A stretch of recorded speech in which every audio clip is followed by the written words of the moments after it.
It's going to be a fun live. No pressure. We could talk about whatever we want. What's that song? We could do whatever we want. That song, like, oh my god, I can't even think of the words, so I can't even sing it. But something like whatever we want. Dude, my magnet on here won't stay. It's like I put the magnet for like to put in my car because I have one on my phone. Stupid me. And it's not strong enough. It like slides. So I was like, oh, I have another one. I put it on here. And every time the magnet's so good when I put the magnet on, it rips off the freaking magnet. Or it rips this off. Anyway, like you guys really care, right? What's up, guys? I'm back. And I'm back with the YouTube. I should have just, hold on. Let me exit out my address so I could open this and I don't have to.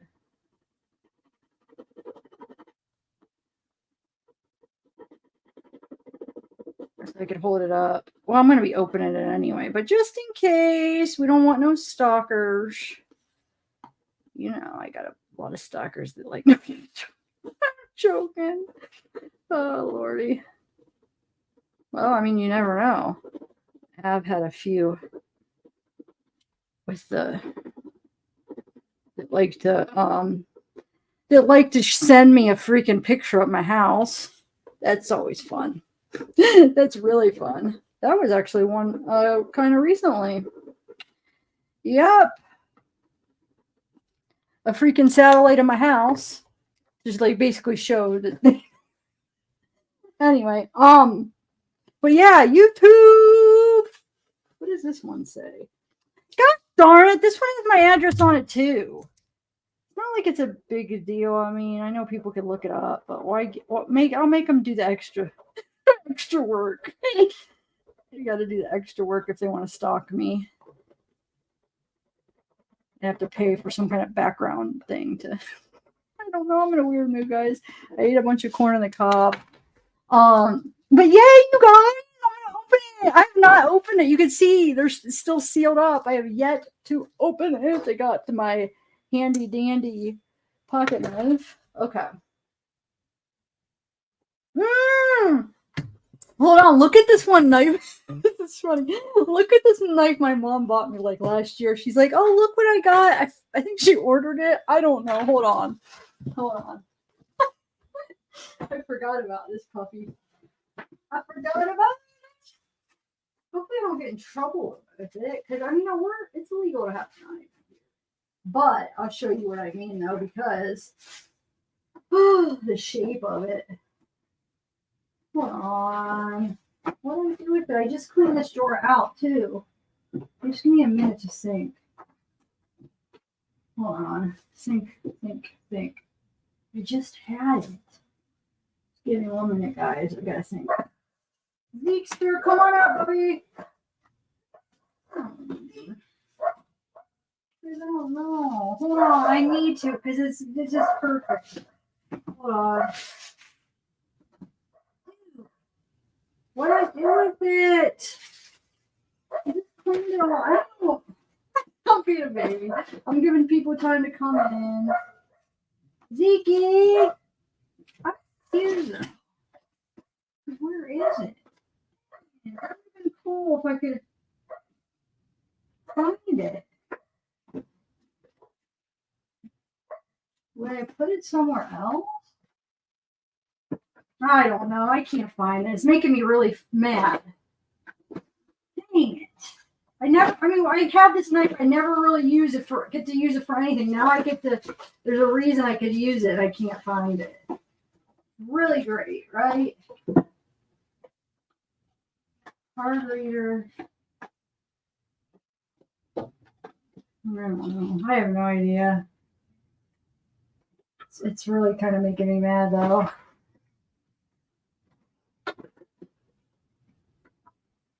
Making me really mad, guys. Well, what are you gonna do? I don't understand. Actually, what's up, too?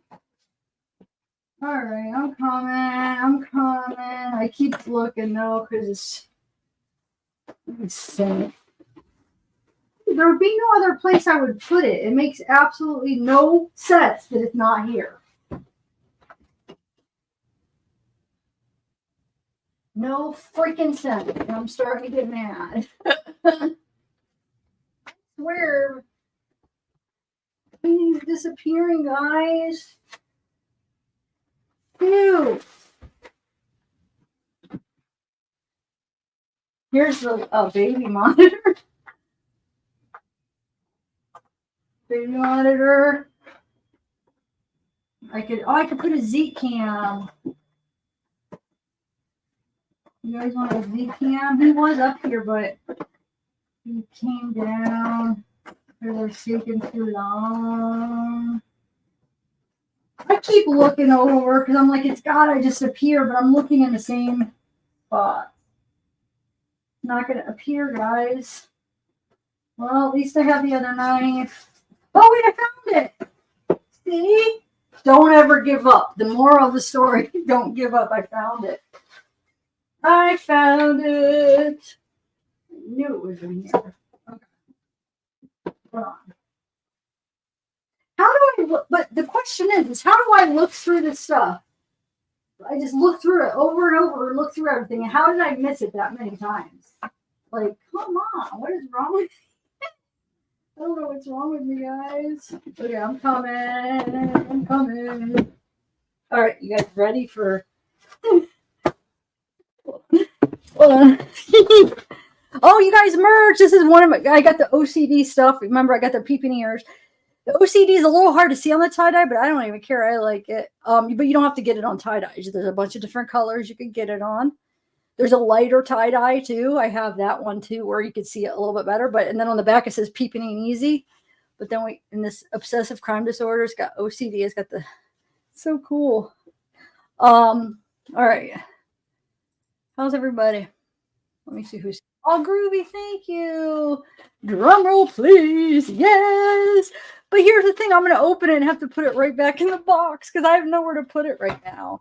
Okay, you want to see the knife that my mom... It's not a real gun. Disclaimer, YouTube. This isn't a real gun. It's just a knife. It has a little clip. But it kind of looks like a small... So you could if you're getting robbed or attacked, you could pretend to be like, I got a gun. Like from far away, people might think it's real, right? And then it really is a weapon. Look.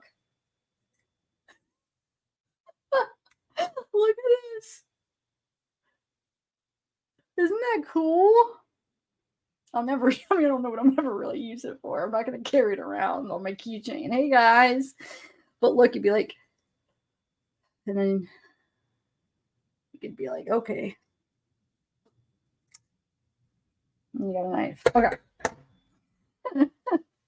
You want it really, Wyatt? Was your mom let you have it? I mean, I really don't know what. It's too big. Like this, I carry it, camping, or I carry it around for different things. Because, I like having a little pocket knife. But, I mean, I guess I could clip it onto my pants. I don't know. But I guess I could use it camping and stuff just for a knife. It is actually cool because it has a good grip. Like you could use it. You have a good grip for it. Like I like to carve sticks and stuff. No, I haven't done it in a while. I carve I don't know, hiking sticks and stuff. Okay, so I'm gonna open it with this. You guys ready? All right, hold on.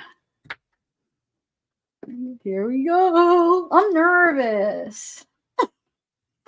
Hey, thank you, Face and Reality. And then Groovy, thank you again. Okay, here we go. Let me move this stuff over. Okay. Right, here we go. Da, da, da. Oh, that's sharp, dude. It's just like gloss. Oh my God, this knife is... It's just like butter. Holy, no pressure at all. You guys see? Stalkers. Don't want to mess with me.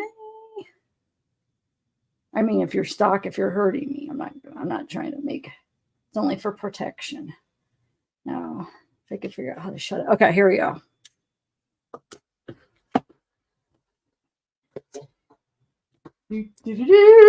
Okay, we got some foam on here, just so you can see how it's packaged. Nice, and it's got this foam layer. Okay. I could probably use this for something. I save some of that sometimes. Okay. You got a little letter. Ooh, this is thick. It's like almost cardboard. It's really thick paper. They don't freaking slack on the paper. It's like a piece of high class paper, top notch. Oh, look. How cool. Oh, hold it up higher. Amanda, what's up? It is good paper. It's really good paper. Okay, it said, do you remember your first subscriber? Your 100th? Your 1,000th subscriber? Or your 1,000th? Chances are you do. And we know that you'll definitely remember your 100,000th subscriber. Your fans, my mic's not down. Your fans may have found you while searching YouTube, learned about you through a friend, or maybe you showed up as a recommended video. No matter how they came to your channel, your audience stayed and their numbers increased because of you and the community you've built. Oh, that's us, guys. That's us.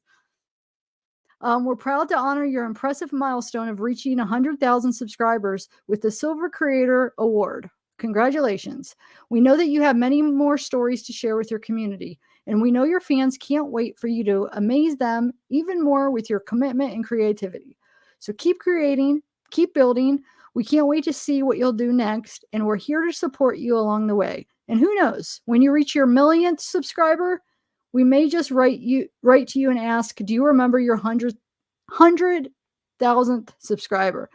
Yours sincerely, Neil Mohan, YouTube CEO. Yay! Thank you, Donna. You're so generous. Thank you so much. Peeping ears, yes. And thank you, Jen. Gifted membership. Thanks, Jen. Okay, so here we go. Let me put this over here. That's a nice little letter they got. They smell it right.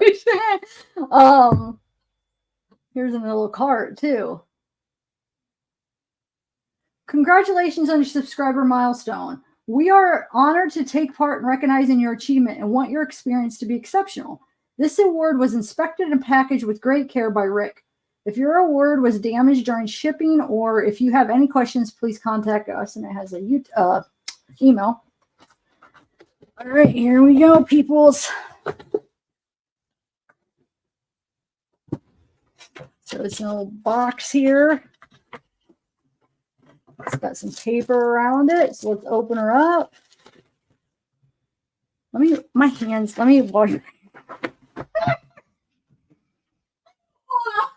OCD. I'm just going to use a little hand sanitizer. Well, you know what? I have water right here. Hold on. Because I have I don't remember if not like that dirty, but I just wanted to wash them. Okay. Alrighty. Can't get the fingerprint, the plaque up. Who's gonna be able to touch it? I'm just joking. Keep your dirty fingers off of my plaque. No. Okay. Oh, thank you, Cassie. Thank you so much. All right, now my hands are clean. Okay. Thank you, Kathy. You're very generous too. You guys are awesome. I couldn't have done it without you. I didn't write a speech, anybody. Okay. Here, I'm going to take it out.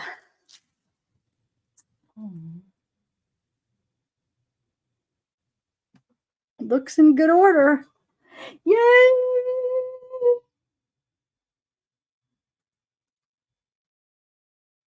Here it is, guys. Can you see?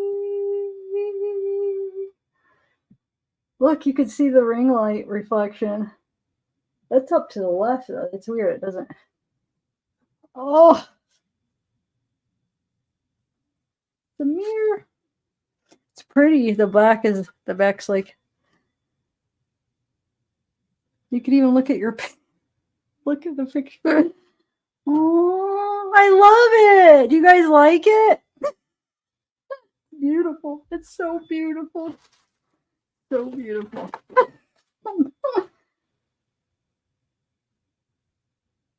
It says share the recognition by allowing your team to purchase a personalized creator award. To purchase authorized copies of your creator award, email. Oh, you could purchase like, I don't know. This was free though. Everything. They didn't even make you pay for shipping or anything. Okay.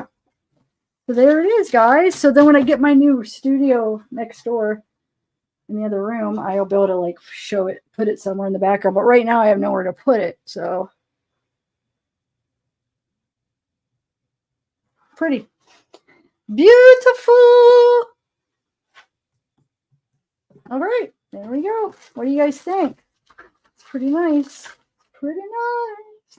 You guys like it? No.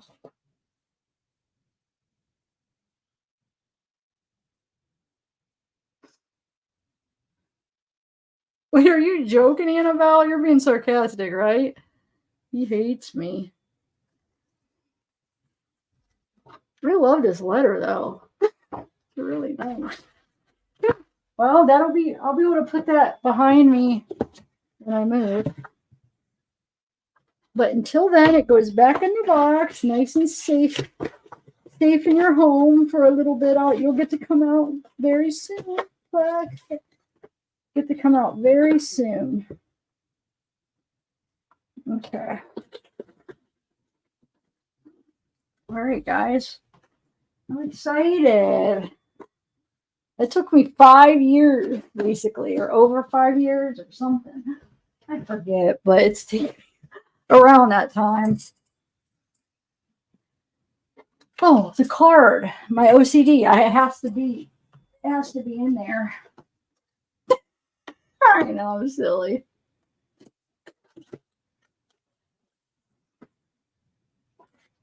So, like, I had to put it. Oh, my ears itching. Well, I'm starting to itch now again. Dang it. It has to be all like how it. So, I do have some physical OCDs, but. All right. So, now. Oh, my ear is itching right now. Got knife. Put that back. Oh, this actually says police on it. God, I can't believe it. Like I used to be able to see anything. Like my mom, I can't see. I'll be able to see anything little. I'm like, no problem. You could read anything. Now I can't anymore. I gotta like hold it back. This is police. Whoa, wait, hold on, guys. Thank you. Hold on. You guys give me some loving. Wow, thank you, M Sky. Congrats. Can't wait to see you reach 1 million one day. Yeah. I bet you that'll take me another 15 years. I know. Never say never. And we should make a goal to do it in like five more years or something. Isn't that crazy how some people just like go viral? Like they could go like, there's some people that don't, they could just like get 1 million in like a week or a month or like, you know what I'm saying? There's people that blow up. But you know what? I had to work really hard for mine. And so it just means a lot more. I don't know. It does though. I mean, it does.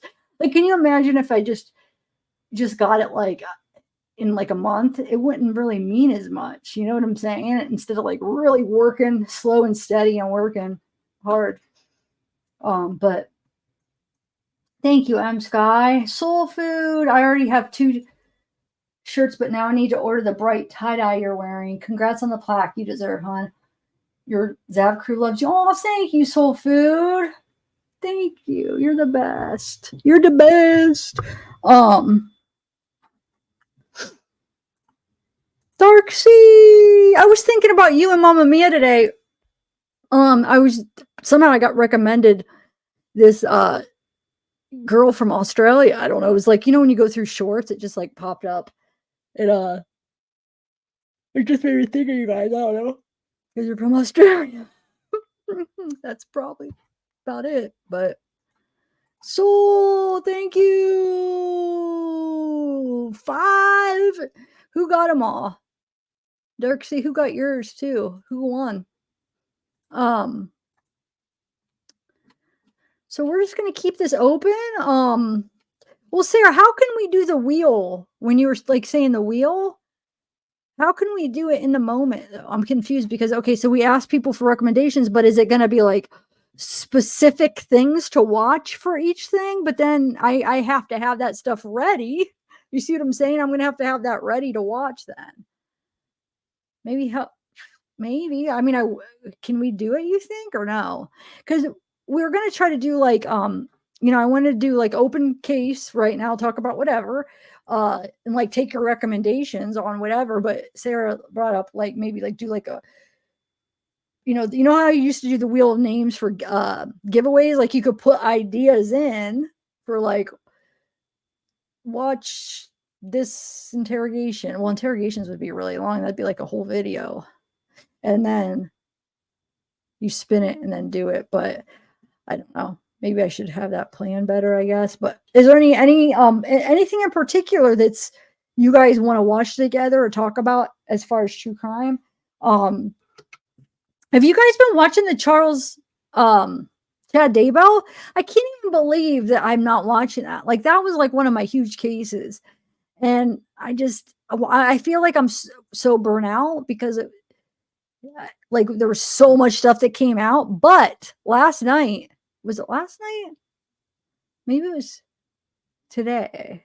Sometime in the last couple of days, I watched some of it. And there is a lot of new stuff because they have Chad's mom is up on the stand, Chad's sister's up on the stand. Did you guys see Melanie Pawlowski? Like, what is with? I wish we had a better view of the witnesses. It's so far away, so I was like trying to zoom in, and she's got these huge white glasses on. I'm like, what is going on? Like, what is with Melanie's glasses? Anybody else watching that? Yeah, I know. I should too because I know that case. Like, for instance, there's some people who are saying it's boring, and I can understand if somebody didn't follow that case and understand it, I could see them watching it and be on board. But the little bit that I watched so far of the trial, like it was good because I know like all the details. Like, for instance, even like the little things we were talking about, like they're asking Melanie when she went and visited Lori and like was what's her name? Oh my God, what's the friend that went out there? God, I'm drawing a blank. But anyway, and it's like because I know all the little details and why those questions are important, but I could see like people like it would be boring to people if they didn't know. But I can't. I mean, I'm thinking like I can't believe I'm not watching this, like and covering it because dude, this was one of my huge cases. Melanie Gibb, yeah, Melanie Gibb. It is Melanie Gibb too. That's right, Melanie Gibb. Yeah. How many people put a 1 if you guys have been watching it? I'm just curious. And then like I was gonna actually make some shorts on that. When I was watching it, I was screenshotting like timestamps on certain things. I was like, ooh, this would be a good short, or this would be a good short on that case. Well, let me see what I got. Just so we could talk about it a little bit. So I timestamped the Melanie Pawlowski, those glasses. I do not understand. Oh, I don't have it live, but oh, one of the things that I was like, she said that she calls him dad. She called Chad Daybell dad. Melanie did. It's kind of weird. The retrial, I haven't watched any of that. Wolfpack. That's a good one too. I mean, I know the Vallow case better than that one, but I think I know all the basics of the Reed. And what do you guys think? People watching the Reed case, innocent or guilty? Is anything from the trial making it point more one way? And has anybody changed their mind? I started watching the treadmill and then got sidetracked with the Micah stuff because Micah was much more, to me, it was more interesting to like get involved with it. I don't know. It seems like something like that seemed more meaningful, like to get the word out. Because the trial for the treadmill was going on, but like, I just felt like there was more of a purpose to talk about Micah in that moment. So I just, what's going on with the treadmill case? I don't know. I haven't watched it all week. Let's see. Let's do that. So let's try to pick what I could do. Maybe I will do the wheel of names, and I'm trying to think. I want to try to pick like shorter things. Like we can't do like a 2-hour video because that's going to be like a whole live almost. So if we could like think of little like videos that we could watch and just talk about. Is there anybody in particular on those witnesses on those cases? So wait, how many are watching the Chad Daybell right now? Put a 1 if you're watching the Chad Daybell trial, or if you're like interested in the Chad Daybell trial. I'm just curious. Yeah, the Sarah, Suitcase Sarah, that trial should be starting soon too, right?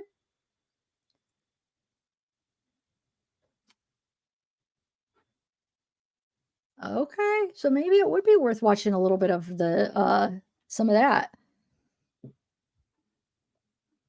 I don't know which one to pick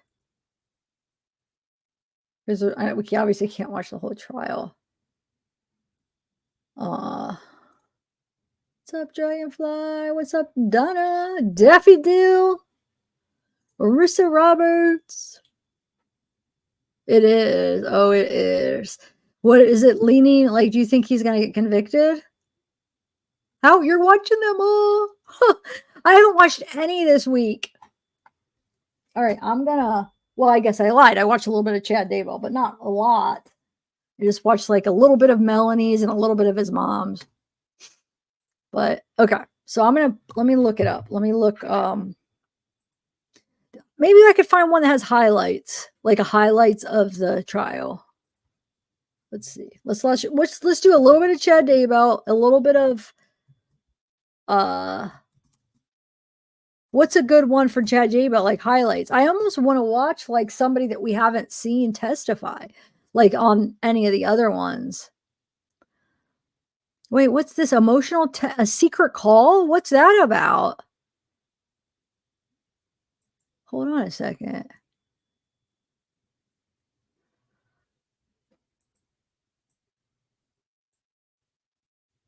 Does anybody know what the secret call is about? There's the East Idaho News is titled Emotional Testimony, a Secret Call, What Chad Said. Is that a good one? Yeah, I'm trying to find like a good recap or like a good like highlights or something of the Chad Daybell. We could kind of watch a little bit and talk about it. I'm trying to figure out what this secret call is about. Let's play it. Let's just see. I don't know. Let me share my video real quick.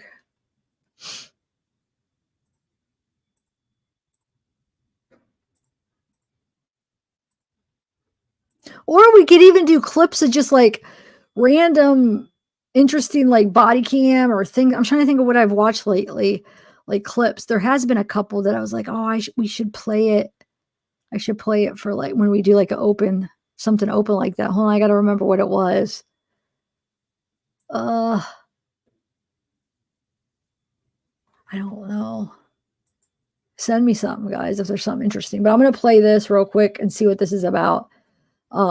This one right here, if anybody knows, says insider about what she had to say and what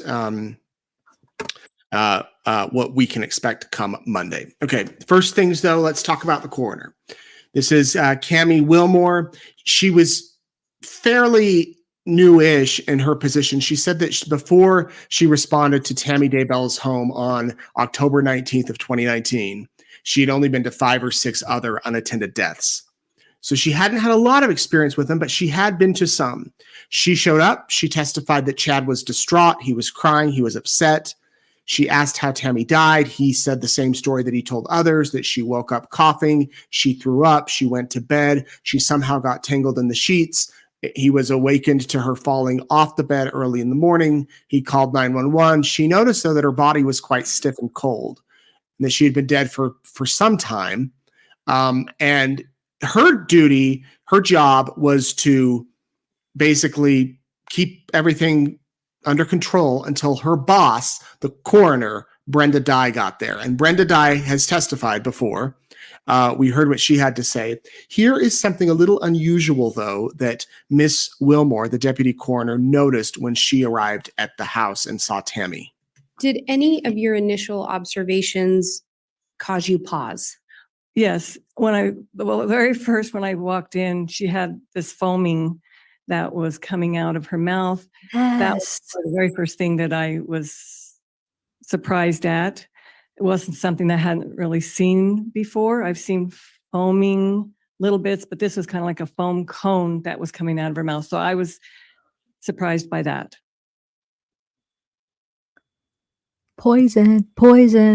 You actually end up doing anything in relation to that? I didn't at the time. I knew that the coroner was coming, and so I didn't really want to do anything with the body till she got there. The coroner arrived, took a towel that was on the floor, and wiped the pink foam away from Tammy's mouth.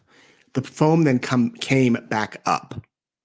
So Wilmore was curious. She'd never seen this pink foam, and she pulled out her phone and she Googled, can pink foam be formed when someone's poisoned?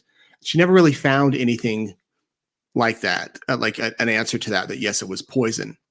There were natural remedies in the house. A few of them. There was a book by Tammy's Bed about how to heal yourself naturally using homeopathic type things, essential oils, things like that. But there wasn't like any drugs around the house. There wasn't any. She was on drugs for her depression, and she was on drugs for her wrist. She had hurt her wrist.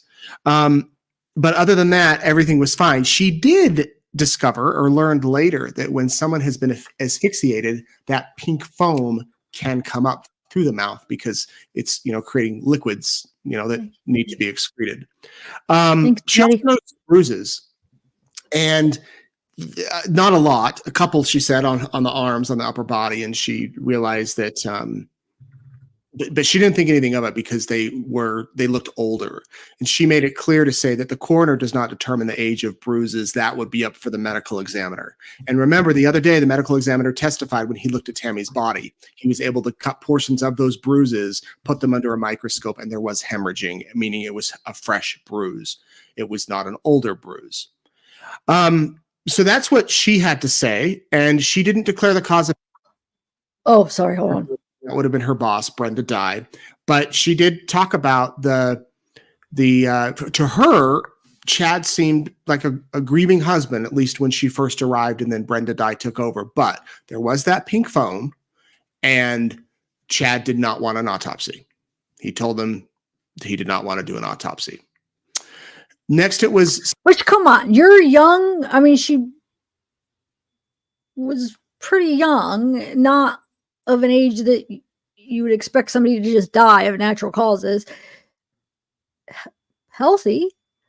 Why wouldn't you want an autopsy? Like, you would want to know what happened. Why? How did she die? Of course. Anybody that doesn't want an autopsy of somebody, I could see if somebody's in their 90s or like older, then, but come on, that's just suspicious. And when Melanie, the part that I listened to Melanie Pawlowski,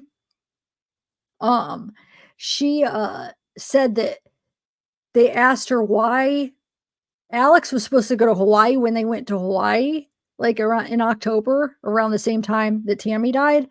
And they asked her, well, why didn't Alex go with you? Why didn't he go with you?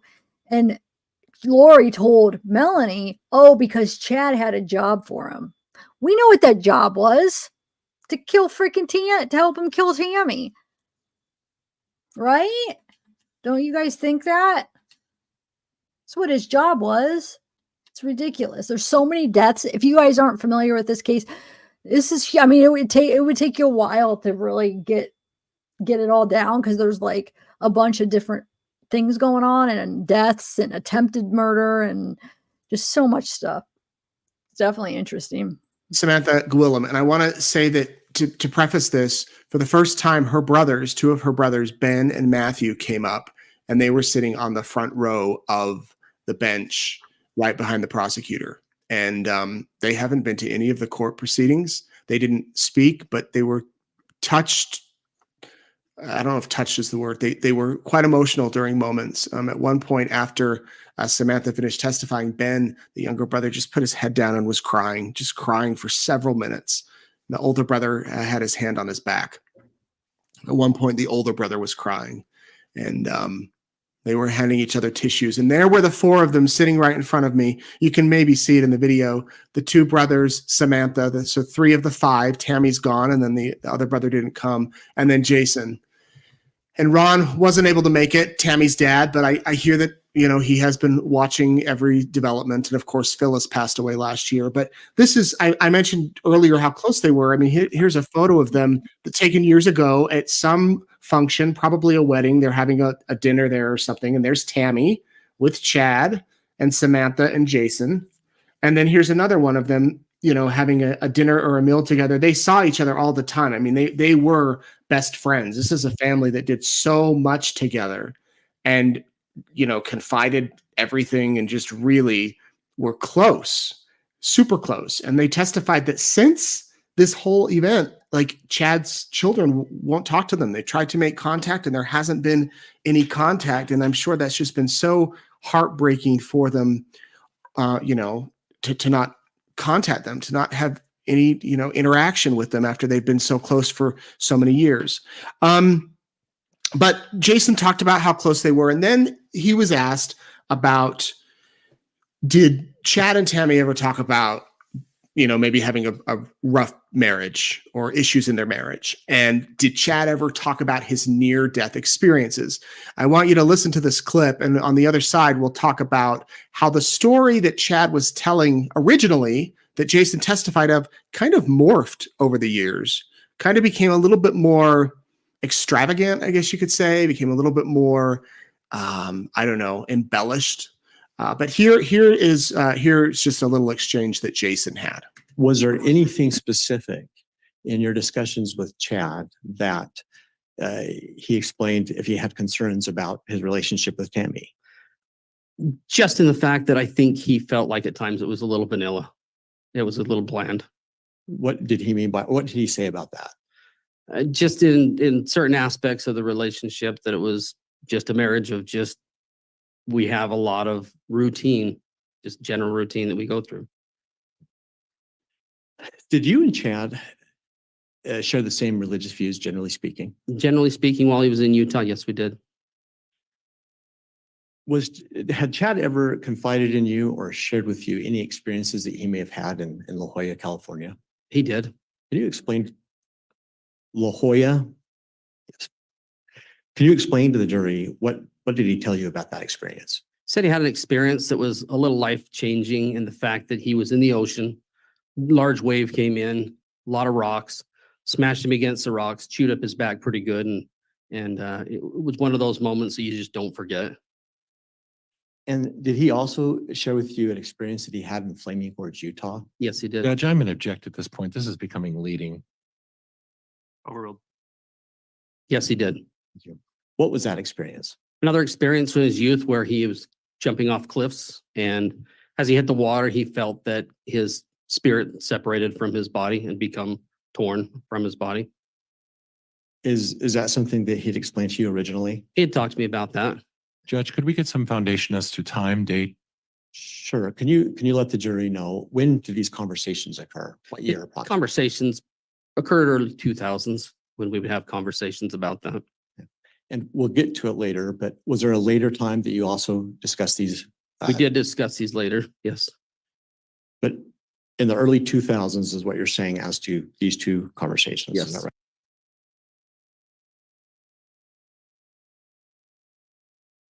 Was there anything specific in your discussions with to it later, but was there a later time that you also discussed these? We did discuss these later. Yes.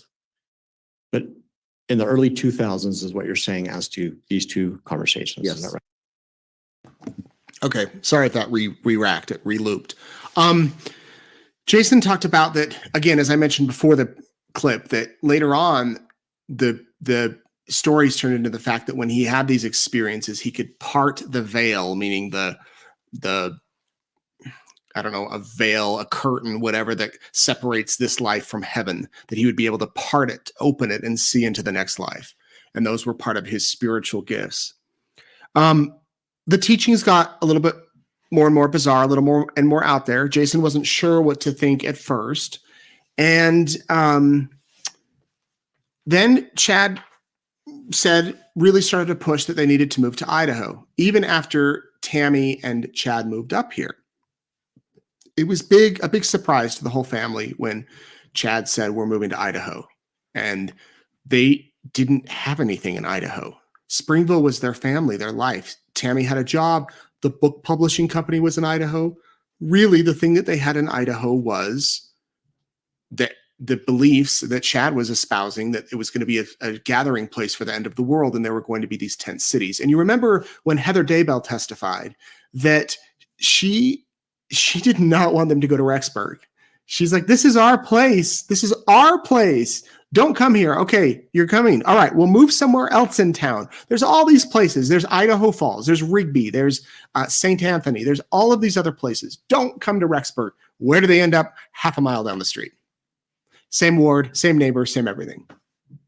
So the family in Utah is wondering, why in the world are they moving? The family in Idaho is wondering, why in the world are they moving? They move here. Tammy gets the job, and Chad keeps running his publishing company while he is encouraging the family, Jason's family, to move with him. Here is a little bit of how that played out.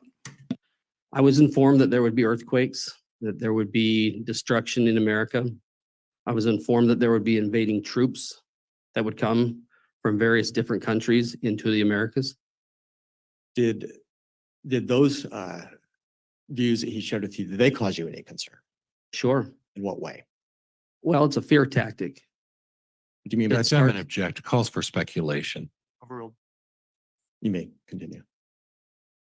I'm gonna skip to something else because there's so much that I just want to see. Let me do a little bit of the reason I played this because I'm trying to figure out where the secret call is.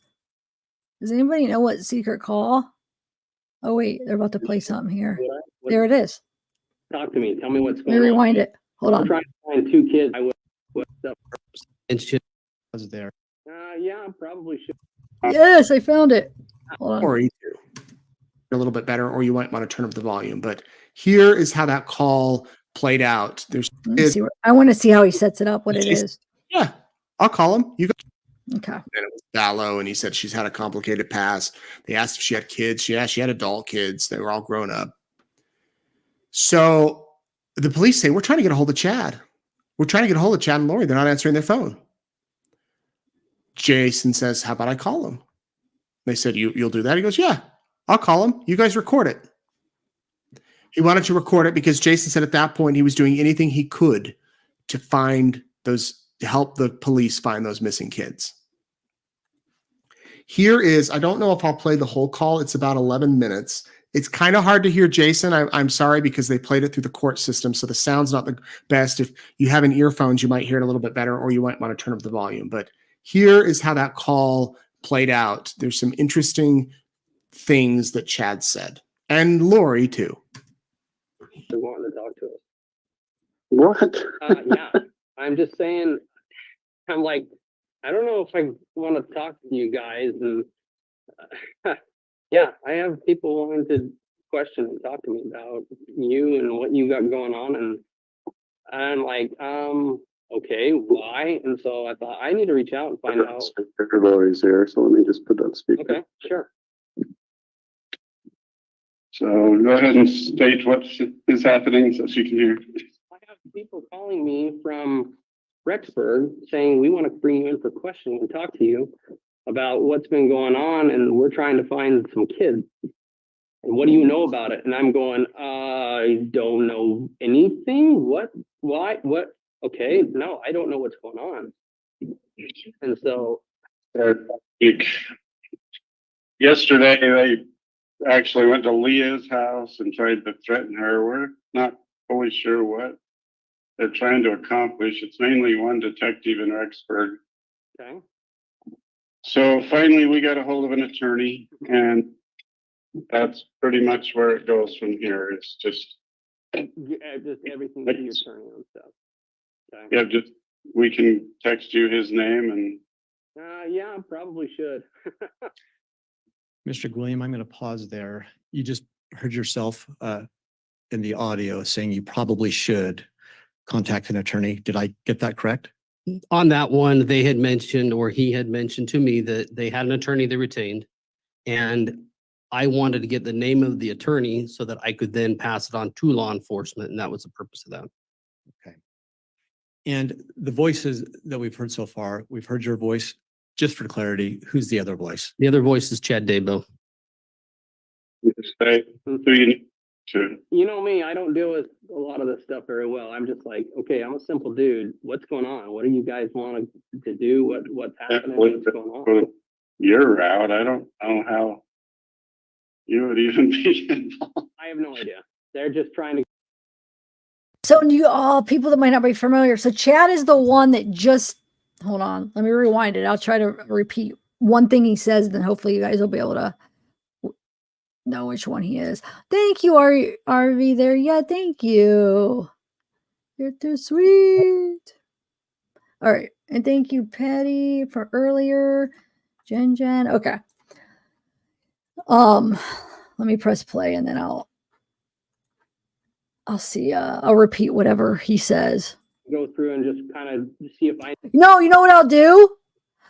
I'll put my finger up when he's talking. Not every time, but for a few minutes so you guys can know which one. So if you see my finger, that's when Chad's talking, okay? The people that don't know. And Chad is the one right there in the right here. He's the one on trial, okay? All right, hold on. I know anything about anything going on, and I'm like, no, why would I? What?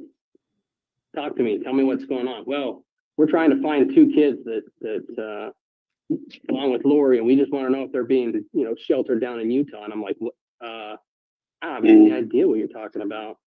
So, is there kids that are not involved, or they're what? What are they talking about? So I have a clue if they show up at my house.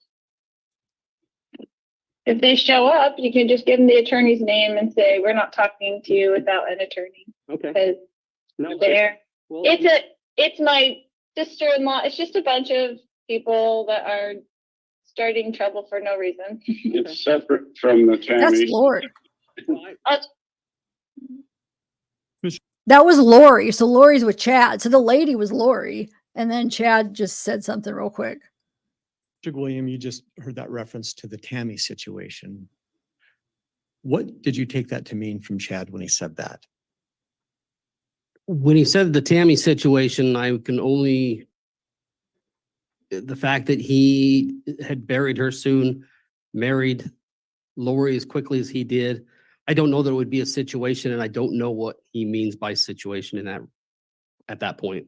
Would it be fair to say at that point in time that you didn't have any knowledge of any investigation related to Tammy? I didn't know of anything.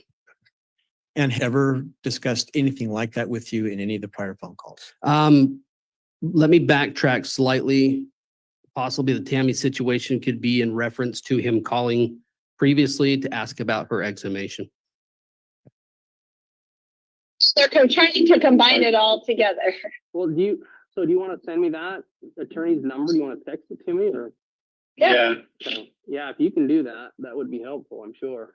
So, they're just grasping at straws. I still feel Heather Daybell's behind it. okay. Just she's an evil woman, and It's her in-law that's this officer. Detective Hope. Yeah, did he call? Just to inquire, at that point in time, had Heather Daybell contacted you about any of this? At that point in time, I don't know that Heather and I had conversation about that. I can't recall. You? No, Was it he didn't call me. It was another individual, and so yeah, that's where I'm like, okay, this is getting a little bit weird here. And so I thought I'd reach out to you to find out, you know, what's going on. And so. So anyway. we pretty much blocked them. It's a simple situation, but we just can't tell you because then you'd have to be involved. Yeah, No, exactly. I get it. That's fine. So at that point, they're talking about bringing down like a host of like FBI people involved and stuff. You just heard Chad describe the situation as a simple situation. Correct. And he said, I can't tell you because I don't want to get you involved. That was what was stated. And you said, okay, I understand. What did you mean by that comment? At that point, I felt that it possibly was a smaller situation. I didn't know what the situation was. And so at that stage, I think he was just trying to keep me out of the loop. And I'm like, I don't want, you know, I don't need that. It's Christmas. So, you know, that's where I'm just going, all right, that's interesting. So, okay. Well, you don't know anything, which Yeah. is great. Yeah. You don't know anything. No, I don't know anything. And so that's good news at that point in time. So, okay. I don't know how they would have done that other than Heather. She knows our friendship. And Oh, sure. No, of course. And so, yeah. And that's where I was like, yeah, maybe I better get a heads up about what they might have to say or what's going to happen or what they're talking about doing. And so if you've got that name on that, I'll just say, hey, look, you know what, you may just want to go talk to these people. I don't need to, you know, be involved in the whole thing. So I'll text you the attorney's name. He's a calm, collected individual. We're happy with him, but gotcha. So It's- on that, it just, Get everybody that we know, it's just so dumb. so on that, is this an attorney that's just, is he out where you're at? Is he local? How would I, if I needed to? he's in Rexburg. He's a Rexburg attorney? Okay, Yeah. I gotcha. So, Yeah. okay. So, It's Pittsburgh police who are being whatever. yeah, they've It's gone, Heather's in-law right. is this detective that's bugging everybody. So Yeah. They seem to think that there's stuff that's being hidden and that they're wanting to try to get to the bottom of what's being hidden. And I'm like, if you know, I don't know what your guys are talking about. It kind of catches you off guard when you have them call you up and start chatting with you. And you're going, okay, I don't know anything about this stuff here. And so, yeah. This is a different issue that doesn't involve any Douglases. Okay. Well, with that being the case, that's fine. I just thought we're it, sorry that you're being bothered. no, We're that's sorry fine. you're being bothered. I think they're just trying to, Just to be clear, Mr. William, who are the Douglases that are being referenced? That would be in reference to my wife's family. We all lived within a close proximity to each other. I might skip through this. This phone call isn't really, I mean, it's okay, but is that okay? Just because I would normally listen, but because we're just trying to kind of watch a little bit of this and a little bit of Karen Reed, a little bit of that, kind of bounce around. So I almost want to watch a little bit of Melanie Pawlowski's. Pick another, who do you guys want to watch? Let's pick another witness. Well, I like how he's doing like highlights and explaining it though. So maybe we could just like kind of go through who's this. You said this was, let's see, hold on. And did Tammy ever mention it? No, there wasn't. Is this She her asked sister?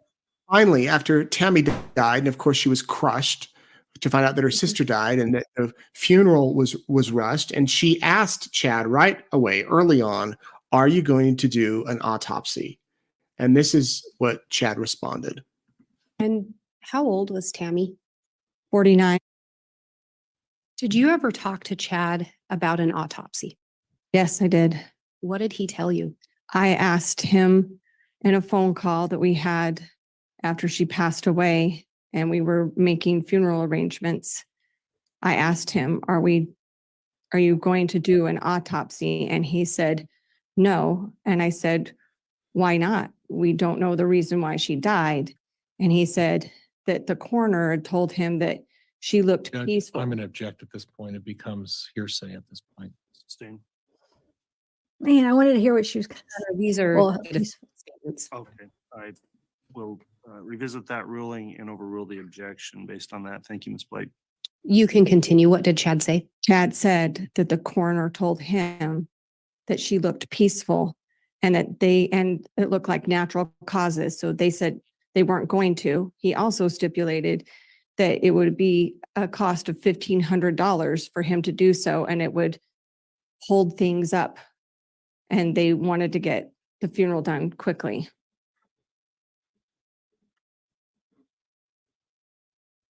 Do you recall when Wait, the funeral?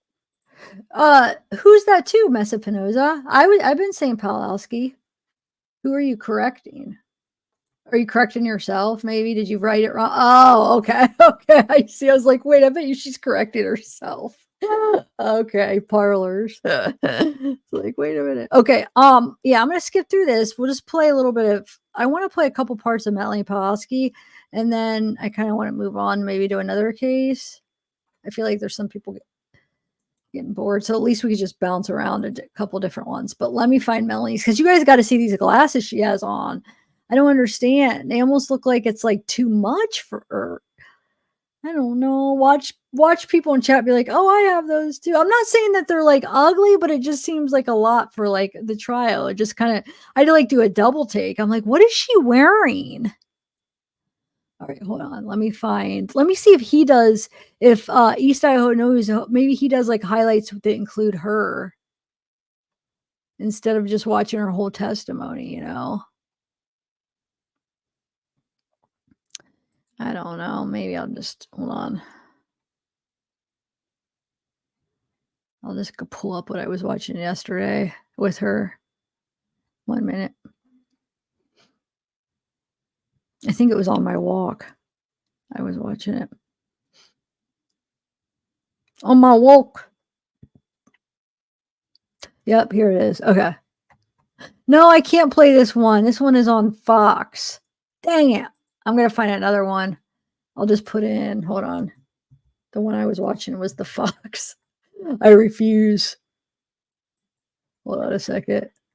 I refuse.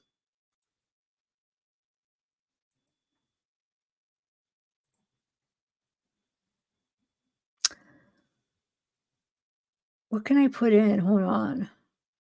Melanie Pawlowski. I know East Idaho News has had to have it, but I just got to figure out how to do it.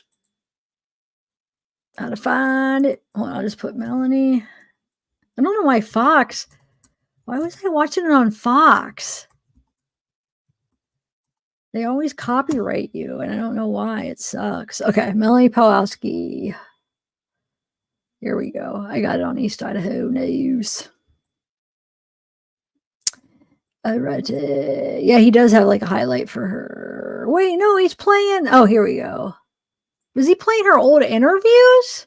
Us right then, but we felt both ready. We pray about decisions together, and we felt, that it was right that we should get married when we did. And Vegas wedding wasn't dreamy or anything, but our goal was to be sealed in the temple, one day. And so we said, let's do this while we have Max and Lily, and then when we have this is it. Wait, hold on, guys. What am I doing? Stop it.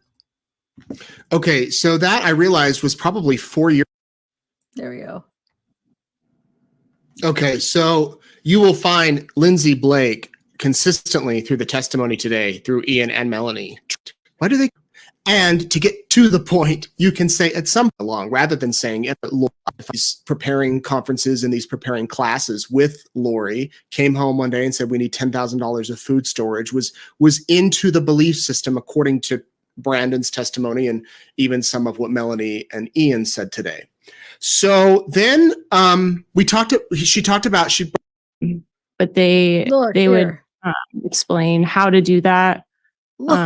Is she wearing like 3D glasses, guys? What is going on? What that could mean. No, I don't know. Did they teach you who castings would be done on or for? Yes. And who were those individuals? That you could do you could cast out at any time for anybody if you feel like you're being inflicted with some type of dark spirit or a bad feeling, that anybody at any time could raise the right hand to the square and cast out. Did you participate in any castings? Yes. Do you recall who those castings were on or for? I remember one where Lori invited us over to do a casting on Charles. And Or had for Charles. Oh, sorry. Sorry. And you said it was done on Charles? Yes. Had you been told anything in relation to Charles being dark at that point? I think at that time they believed, and Lori and Chad believed, Charles was affected by some type of dark spirit. Okay, so Melanie moved to Rexburg, right in the same complex as Lori and Alex, and really was into this stuff. Now, John Pryor tried to, in cross-examination, tried to get Melanie to say that this was all kind of mainstream LDS, the castings, the lights, and the light and the dark. Did it more so with Ian, but they basically said, no, I mean, this was like a step further. That maybe the base knowledge was LDS. What's up, Brittany? How are you? How are you?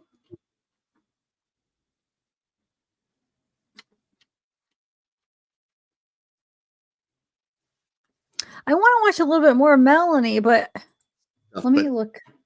Chad and Lori then tweaking it and doing their own thing about it, about their own. Thank you for joining, Samantha. Welcome, welcome, welcome. I'm screaming in your guys' ear, huh? Welcome. Thank you.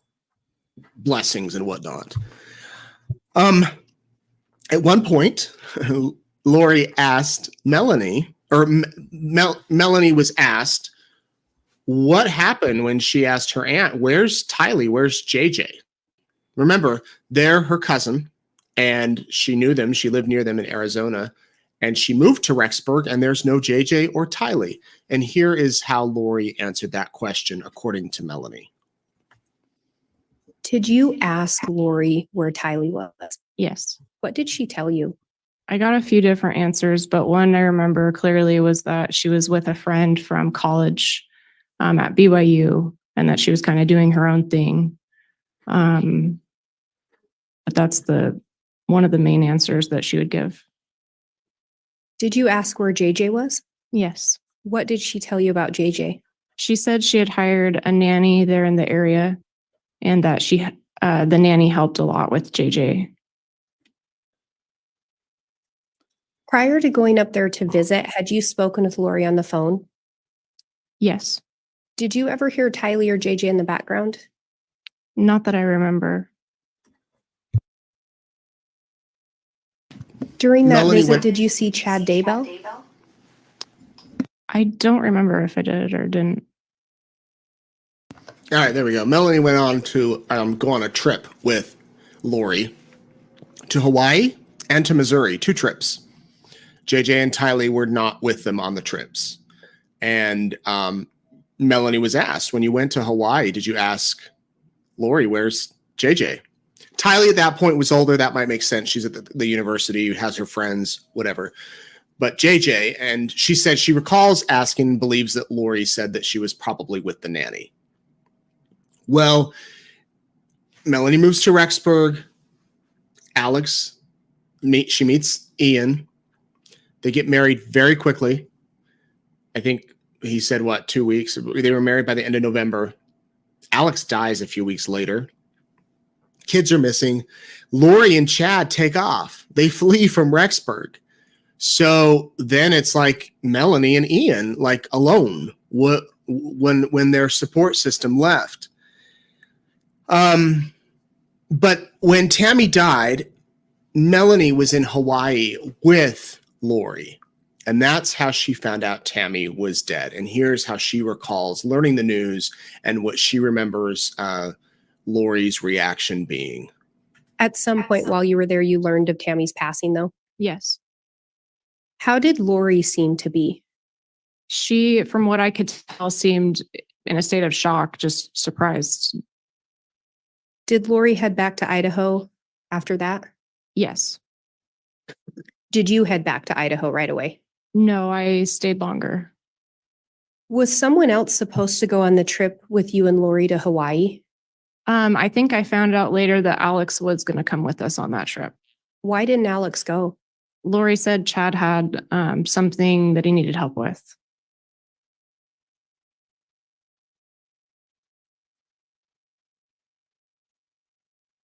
So Alex was supposed At to be in some Hawaii, point- apparently. Did Chad or Lori talk to you about the Church of the Firstborn? Yes. What, if anything, did they indicate in relation to Chad's role with the Church of the Firstborn? That Chad believed he was to help organize and learn more about the Church of the Firstborn. Did Chad and Lori ever share with you what they believed their mission in this world to be? I believe it was to help with the second coming of Jesus Christ. And we'd talked about the dark and light and you turning to Chad for advice. Were those some of the things that you would ask Chad if someone was dark or light? Yes. At some point, did you learn a different term for people that were possessed? Yes. And what was that term? Zombie. Do you recall who introduced that term to you? I believe it was Lori. At some point, did Chad or Lori also talk to you about what it meant if someone was possessed or became a zombie, where the actual person would go? Yes. What did you learn in regards to that? So that there was some type of darkness that you couldn't cast out. And so if this, that the Lord in his due time would have to take, that person would pass away because this darkness was too much or something like that. So if someone were to be possessed and with a strong enough entity, essentially the body would have to die. Judge, that's leading, calls for Sustained. speculation. That's a sustained on leading. If someone became too dark, would the body have to die? Judge, leading. Overruled. I believe so. That I think that was their idea, that they would pass away because they couldn't have this darkness inside them, or that it overtook them. All right. So she was taught Novels. in the castings. She gets married, and that's when Ian, that night, their wedding night, goes to the cops. We'll talk a little bit more about that in a minute. Ian's testimony, we heard those recordings that we have never heard before, and we learned a lot more about what Chad and Lori were telling Melanie and Ian. And it's pretty interesting. Now, I do want to play a bit by Pryor. Pryor was getting up to cross-examine Melanie and really trying to get her to say that, well, it seemed, was trying to get her to say that these beliefs all came from Lori. Lori. That's, the defense move, that it wasn't Chad, it was Lori. Randy in the house, you guys. This is Randy. You guys remember Randy from way back? Old school. What's up, Rand? Thank you. I want to move on to another one now, you guys. What do you want to watch now? Because I want to switch it up enough, because I know there's some people that aren't really following this case are going to be kind of bored. So like that, if we just kind of like mix it up a little bit. So I just saw this. I was looking through just like random true crime. I don't know if you guys seen this, but this thumbnail, it keeps popping up and I haven't clicked on it. Flaw in Crime. Maybe we can watch it together. It's here. Let me share. Like I said, I haven't. Actually, I want to watch it on this side. Hold on. I haven't watched it. It says Family Feud joke leads to murder. Did you guys, is that any good? I'm sure some of you guys have seen it because it's on Law and Crime. Is that worth watching or no? Anybody? Oh, thanks, Becky. Oh, that's so sweet. Why is that so cute? Thank you. Yeah, we're still, it's kind of complicated. So, no, I'm not allowed to read the whole book. I'm allowed to read like 1,500 words, which is only a few pages, but I'm trying to like figure out if I'm allowed to do more than one. I'm thinking I could like do like maybe a little bit from each chapter if it's like per video. Because in fair use, I mean, I could turn that definitely into a fair use thing anyway, regardless, but I was just trying to be like, respectful and I thought it would be a good collab, but I do think the whole autopsy thing, I really do think that that's what hurt. They probably looked me up and sucks because that crap is gonna just haunt me. You know what I'm saying? It's gonna ruin a lot of chances for like even other sponsors or stuff like that. Because all you do is type in my name and you, yeah, it's bullcrap. So I don't even think, I don't know what's 1,500 pages. I mean, I could probably do it in a couple parts. And do it per 1,500 per video. I don't know. I'm trying to figure it out if I even want to do it. I'm upset because she was all excited and then I think she looked me up and saw like all that crap. And it sucks because if they would just like know the whole story, the way it was portrayed is just it's not accurate at all.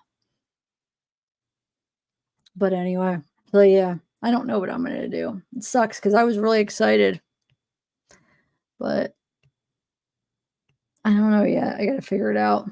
But okay, so have you guys have you watched this? Is this any good? Is this worth watching? Family feud joke leads to gruesome murder. Well, murder accusation of Illinois woman. No. Well, here's the thing.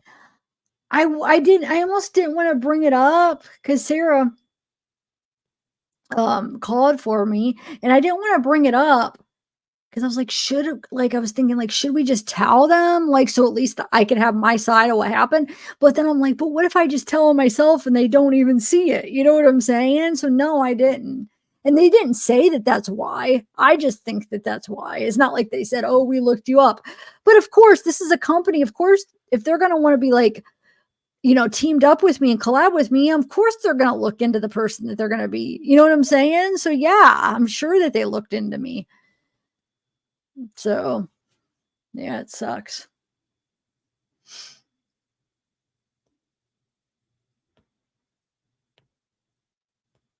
Yeah, thanks, Killian. Do you think that okay, we'll watch it. Let's try to watch this real quick and see what this is about. Bleefnick gathered a day to watch him and his family compete as contestants in the show Family Feud. Oh no, that's gonna copyright for sure. Honey, I love you, but said I do. I'm gonna get in trouble for that, aren't I? If something ever Thanks. happens, please make sure the number one person of interest is Tim, as that is who would do something to me. Just like Micah. If I end up with a bullet in my head, it's not me. That's so crazy. Thank you, Misty. Thank you. You're so sweet. Well, let me think. Abellis. Zeke texted me and asked me to wish his mom happy Mother's Day. Oh, happy Mother's Day, Zavgirl, from your son. Oh, that is the cutest thing. Thank you. Oh my God. That's so thoughtful. Oh, you got the Northern Lights. Did you guys watch it the other day? Mine kind of showed up a little bit, like through your phone. You could see the colors better. Do you guys hear that beeping?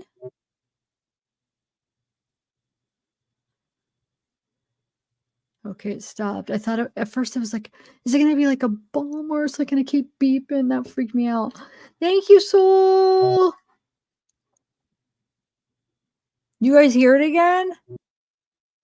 I don't know. Anyway, all right, let's just press play. The town of Quincy, Illinois, home to under 40,000 people, was widely regarded as a safe, pleasant place to raise a family. Nicknamed the state's Gem City, Quincy did not have many issues with violence or crime. But this all changed in the wee hours of February 23rd, 2023. Later that same day, 41-year-old mother of three, Rebecca Postal, would be found dead on her bathroom floor, lying in a pool of her own blood. And the killer would be closer than anyone could have imagined. This is the story of Becky Postal's tragic demise. Becky had married her ex-husband Tim Bliefnick in 2009. Together, they had 3 children and were described as a perfect family by those around them. You know, when we knew Tim and Becky, that was when they had gotten engaged and were getting married, and it was a very happy time in their life. Bliefnick was a valued member of the Quincy community. He was a Quincy University graduate where he had made a reputation for himself as an athlete. In 2019, he was inducted in the university's Football Hall of Fame. At the time of Becky's death, Bliefnick was working at Quincy Farm Products and Business Development. Becky herself was a career woman, having found her true calling in nursing. A compassionate and dedicated professional, Becky worked as a travel nurse during the COVID-19 pandemic, helping those fighting the illness in various hospitals throughout the United States. But what may have seemed like a perfect life on the outside did not hold up behind closed doors. In fact, behind Becky and Tim Bliefnick's wide grins and family photos were years of conflict, years which were slowly adding up. In 2020, Tim Bliefnick appeared on an episode of the popular game show Family Feud. During the show, contestants are asked questions, and the more popular the answer, the more points contestants are awarded. What's the biggest mistake you made at your wedding? Honey, I love you, but said I do. Not my mistake. I love my wife. I'm going to get in trouble for that, aren't I? Bliefnick was in fact speaking from the heart. His marriage, all jokes aside, was falling apart at the seams. On the 21st of January 2021, Tim Bliefnick filed for divorce. But to those close to him and Becky, the divorce did not come as a surprise. A fierce custody battle ensued, with both parents wanting to have more time with their children than the other. In May 2021, Becky even texted a longtime friend to confess, "I absolutely think he'll try to take the kids sometime." To those close to Becky, Bliefnick had been revealed as an abuser. Becky felt that she needed to somehow protect herself from Bliefnick and protect her children from being abducted. But in spite of revealing that she believed Bliefnick had true mental health problems, she was afraid of filing for an order of protection. The divorce would be a tough battle, and Becky had reasons to be scared. Bliefnick did not simply represent a hypothetical threat to her and her children. He was armed, and she knew it. Becky's initial divorce attorney disclosed in November 2021 that Bliefnick had still not returned a 9mm handgun belonging to Becky, one that she had asked to have back multiple times. In response to Becky's concerns, the court appointed a guardian ad litem to their case. I serve as what's called a guardian ad litem. The role of a guardian ad litem is to represent the best interests of the children involved in the case, whether it be a divorce, a family, or other type of case. After months of debate, Becky initially filed for an ordinance of protection against Bliefnick's father on December 16, 2021. Similar to Bliefnick's case, she feared for her children's safety around their grandfather. The mother of three, it seemed, had started fearing for her life. In a text sent to a friend in 2021, she stated, "He has screamed in my face. He shoved me in front of the kids and has thrown things across the room where the kids and I were standing." Separately, in a text to her sister that same year, she said, "If something ever happens to me, make sure the number one person of interest is Tim. I'm putting this in writing that I'm fearful he will somehow harm me. But Becky's nightmare was far from over. Months later, as the divorce was still ongoing, Becky texted her close friend on the 14th of March 2022, saying that if Bliefnick doesn't get it his way, he may literally lose his mind.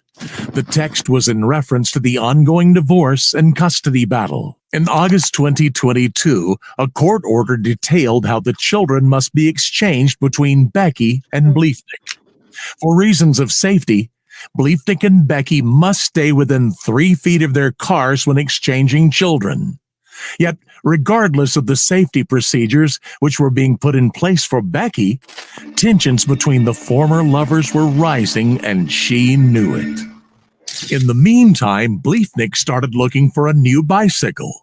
He created an anonymous Facebook account under the name John Smith and started inquiring on Facebook Marketplace. He asked about— Wait, John Smith? That's like the most generic name that people would use, like John Smith. Can you get more generic than that? Oh my God. How many, has anybody seen this? Put a 1 if you've seen this. I'm just curious if anybody, I think I saw one person saying that, but wait, the blue bike. Hold on a second. I was just watching another video about a blue bike, but it's a different one. It was about a guy, he freaking turned himself in, or he called because it looked like him, and he called. It was in the paper, and to say that it wasn't him. They went to his house and they saw the blue bike, which was in the person had. I was just watching that. Anybody know what I'm talking about? Anybody else seen it? It's true crime, so chances are somebody's seen it. Okay, so you're saying you haven't seen this? Okay.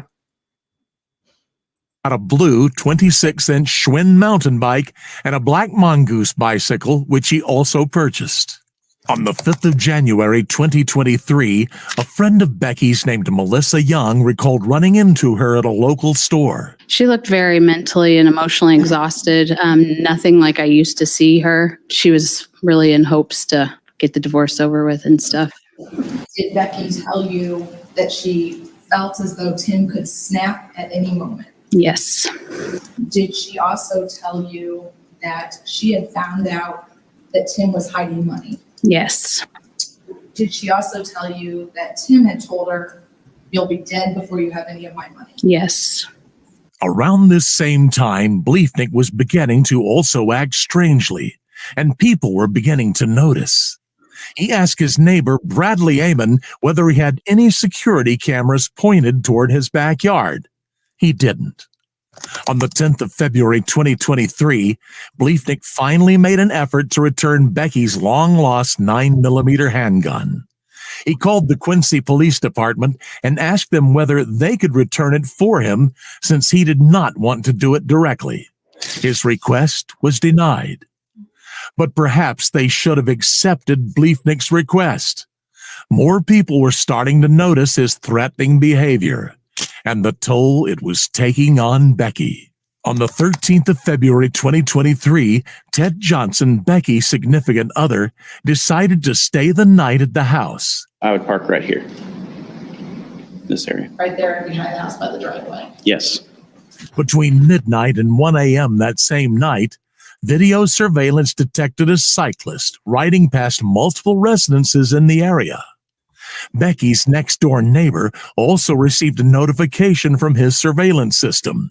Did you get an alert on your phone that there was motion in your driveway? Yes. And did you view that video? Yes. When you viewed that video, did you see a person walking in your driveway? Yes, I did. Incidentally, both Bliefnick's phone and his Whoop armband designed to track his movement were turned off between midnight and 1 a.m. Between 1:10 a.m. and 1:30 a.m., Bliefnick's Google searches included license plate lookup, title registration lookup, VIN check lookup, vehicle records, and a search for Ted Johnson's exact VIN and license plate registration.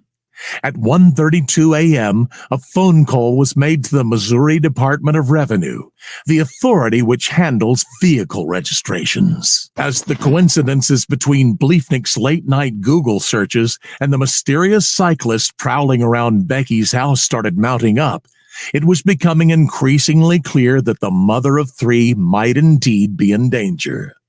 Yet for the following week, between February 14th and 21st, the bike rider was no longer detected on any surveillance footage.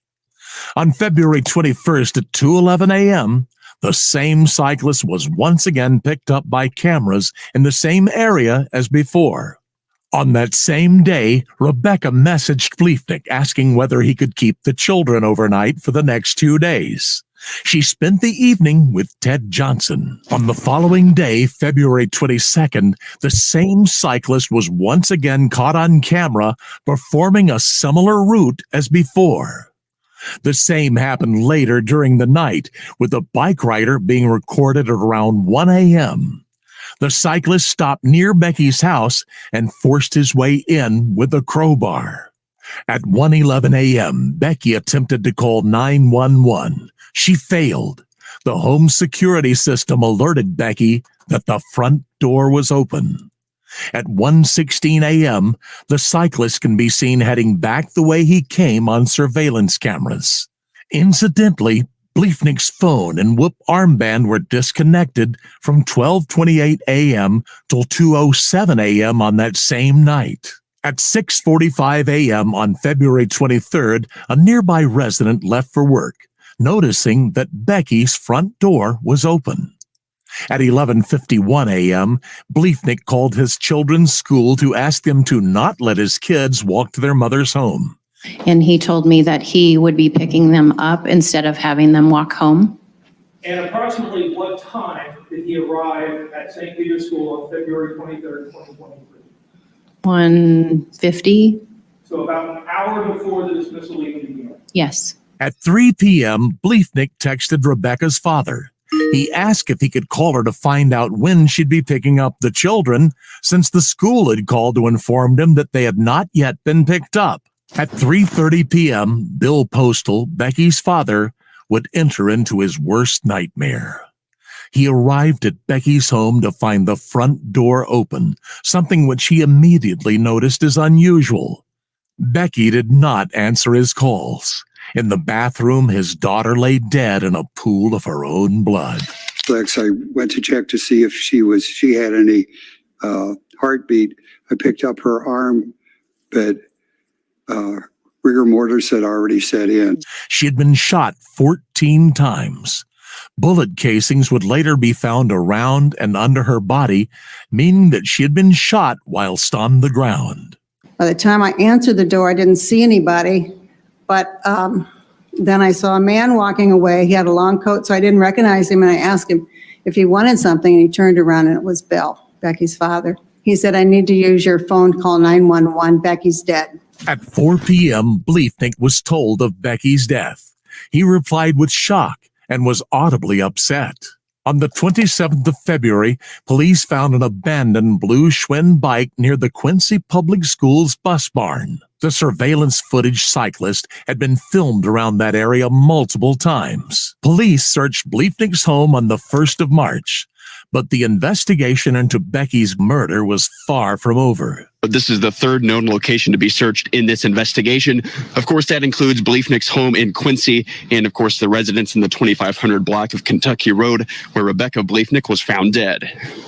For these type of cases, you want to get as much evidence as you can, and it continues all the way until the trial. I just want to make a comment. 14? He shot her 14 times? Like, that's overkill. Like, 14 times. That's ridiculous. And yeah, why don't these people just leave? It's because they're like obsessed psycho. They don't want them to have anybody else, you know? It just doesn't make sense though. It's like, just give it time. Like, you will heal. You will move on. I know it seems like, you know, now I'm not talking about killing somebody, but just like when you have like heartbreak or whatever, or you feel sad, or you know what I'm saying? And it hurts like emotionally, but like, with time, you'll heal and you'll be okay. Like, I know this is a whole nother level. I mean, this is like psycho. People don't make sense. The investigation, police found shell casings in Bleefnick's basement, which matched the ones found around Becky's body. Becky's DNA was also found inside a plastic bag found in Bleefnick's home. This discovery tied into evidence found at the crime scene. Tell me what you saw. Multiple pieces of what appeared to be plastic. Reportedly, the shooter had used the bag as a homemade silencer for his weapon. Once again, Bleefnick's recent Google searches incriminated him. They included how to wash off gunpowder, average police response time, and how to open a door with a crowbar. On the 13th of March 2023, Tim Bleefnick was arrested and charged with first-degree murder. He pleaded not guilty during his initial hearing and was denied bail. Throughout Bleefnick's 6-day murder trial, his attorney maintained that he was not guilty. Instead, they claimed a prowler, the same one who had been seen biking in the area of the murder, was at fault. During the trial, the jury heard of 3 simulations that law enforcement performed in order to retrace Bleefnick's steps leading up to the shooting. During the tests, it was discovered that the side of Becky's house was easily climbable, and it led to a window which had been pried open by the intruder. Bicycle rides were also timed according to the route taken by the security footage cyclist. Security cameras had captured the cyclist in the exact time frame Becky is believed to have been killed. Police also wrapped an identical plastic bag to the one the killer had used around a 9mm handgun and fired shots. The plastic shards created by the shots were similar in size and shape to the ones found around Becky's body. On the 4th day of Bleefnick's trial, even more Google searches were revealed. Can you just wash off gunpowder residue? Correct. His phone was used to visit a website, DIY quickly, how to use a crowbar to open a door. Yes. By this point, the extent of Bleefnick's premeditation of the murder was becoming clear. The searches included, can you identify if a shotgun shell was shot out of a specific gun?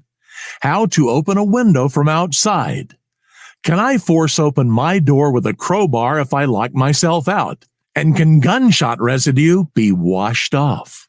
On the 31st of May 2023, Tim Bleefnick was found guilty on all charges. We, the jury, find the defendant, Timothy Bleefnick, guilty of first-degree murder. A sentencing hearing is scheduled for August 11, 2023. But Becky's tragic... Show him when they did it. Why can't I find him when they like zoom into the court, into his lawyer? Why am I never seeing him? Hold on, let me see when they say guilty. Where is he? Is he right here?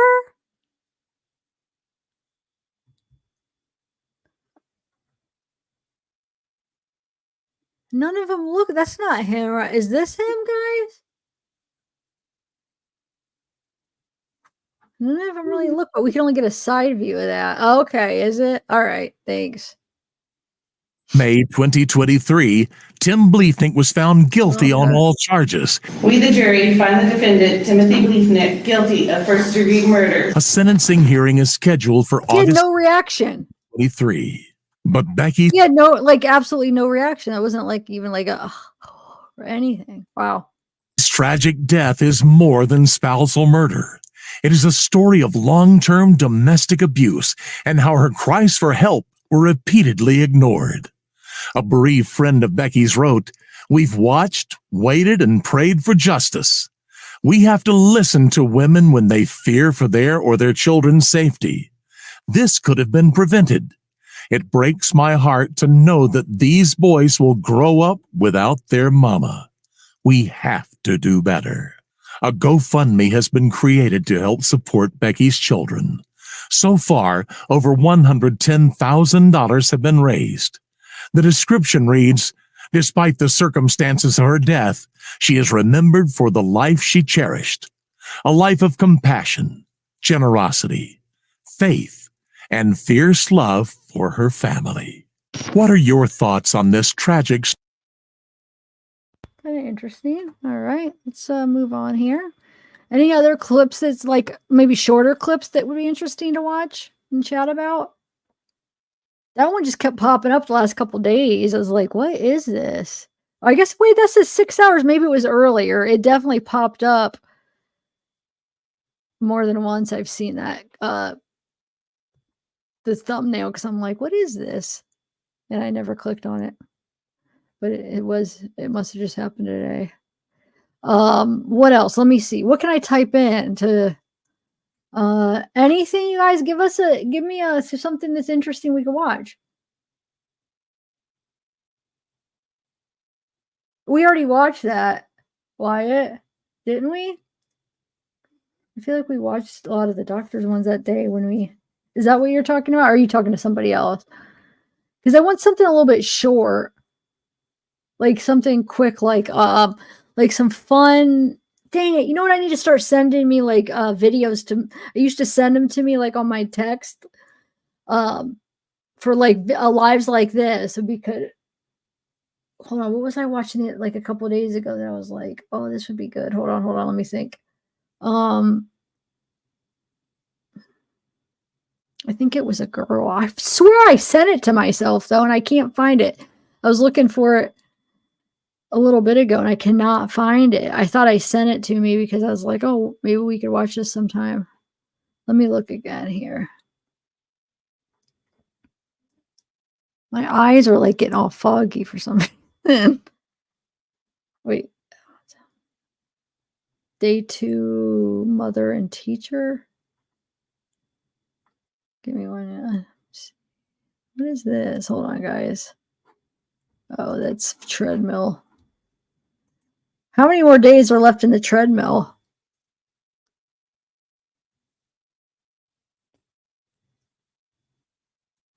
Just give me 1 second. I'm going through my emails because I feel like I've sent some to me in the past. Let me see if I have any.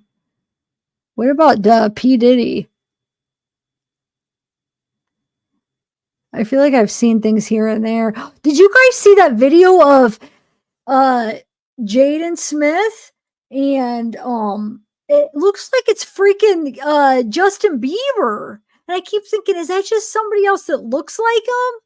Because the videos I was watching, nobody was pointing that out. They were just pointing out like Jaden. And I'm like, dude, Justin went to like kiss him and in like a passionate, almost like not just like a friendly kiss. And when do you see two guys doing that anyway? As far as just like friendly stuff, you don't usually see that. But it looked like he was trying to like, it was, I don't know, but is it Justin? Do you guys know what I'm talking about? It looks like him, but I just don't understand why nobody was like pointing that part out, which isn't a big deal, but it is when people are like for that, it's not known. And then it is because the whole thing of, if you guys watched that one girl, Jaguar, right? How she comes out and talks about Jaden, like she says like Will basically did some stuff with Jaden, allegedly. This is what she's saying. I don't know. And if he was a part of all that, and then Justin was kind of like groomed and was with men because of P. Diddy, it would make sense now that they would be, you know, both of that. I don't know. It just, I mean, it could actually have some meaning here. JP hiding with Diddy. It was. I know it looked just like him. Let me play it for you guys. Because like Jaden's like in back of him, like, and then he like Justin goes to like kiss him, and like Jaden kind of turns his head, so it ends up only being on the cheek. But it's just the way that it is. And then I popped up that I don't know how long ago that was, but Justin just like because his wife is pregnant, right? And they just, unless if that's an old video and they already had the baby. I don't know. A video I did that just popped up like a couple of days ago where they were showing how they renewed their vows and stuff, and she was pregnant. I think it was a newer video. No, I didn't. But I had, you know what, Tracy? I've been sent since the Shonda and Paul case. I've been sent 2 different cases, but I was so busy when I sent them that I didn't get. I went over a little bit, but I never got a chance to really go over it and like cover it. But 2 different cases that are similar to that, so it might be one of the ones that somebody sent me. One is a boy, and then one was I forget what the other one was, but I don't know. I could look it up. I don't know if that's one of the ones that I looked at. All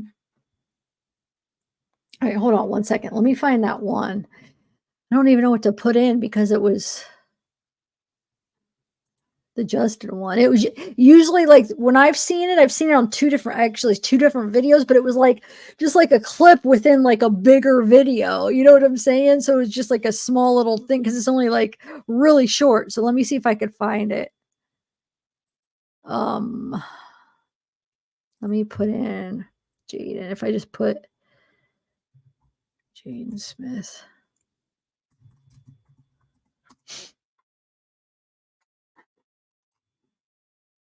Oh, wow, Kathy, thank you. Another one. Thank you so much. Aw.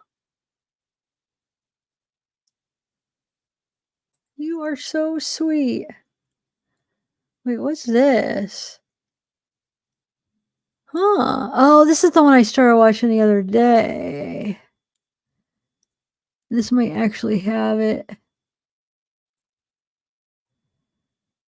No, I only watched the beginning of that. I think that was just earlier today. Hold on 1 second. We could watch this, though. This looks actually good.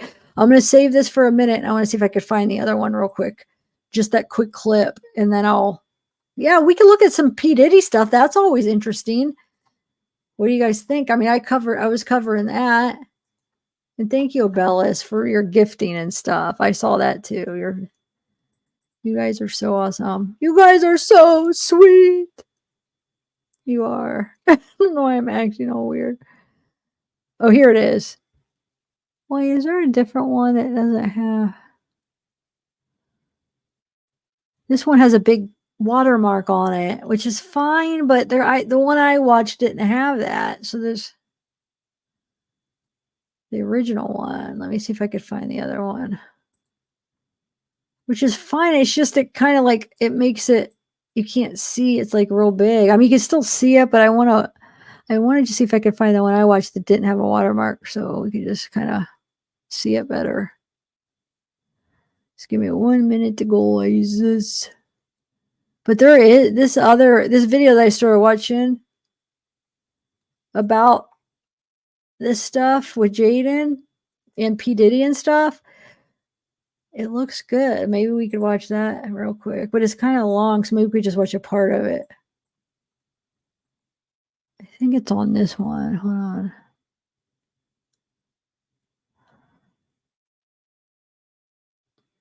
I don't know.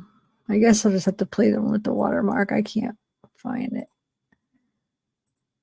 right now because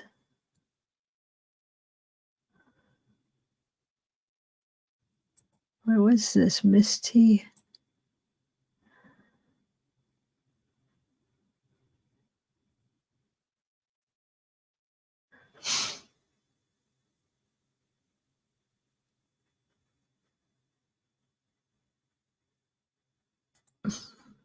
God, there's so many ones. Now there's like a bunch with Jaden and relating to P. Diddy. Oh, here it is. I got it. Oh, it's E.T. Hold on a second. Hold on. Give me 1 minute. Give me one minute. Please just chat. I promise. We'll do some P. Diddy right now, and then if anybody wants to send me something else that we could watch. P. Diddy, I feel like P. Diddy's a perfect that case because there's so many like different like short clips that could be interesting. Or no, what I mean, unless you guys want to do something else. I mean, I'm for sure gonna play that Justin and Jaden thing, but do you guys want to watch some videos about the P. Diddy and all that stuff where there's like a lot of people that come into play because there's a lot of different things going on with that case. People coming out and do P. Diddy, please. Oh, Scott, send it. All right, give me 1 minute. I just wanted to kind of not cut it, but edit this so I could have, hold on a second, I could zoom in and just give me 1 minute. 1 minute.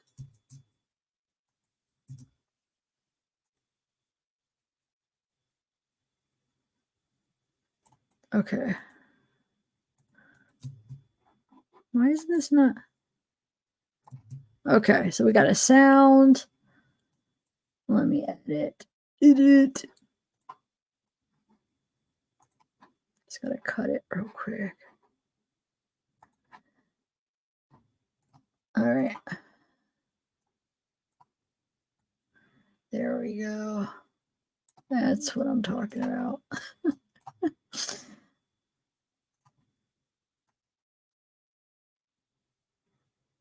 All right, perfect. Okay. Let me just select this and then export it.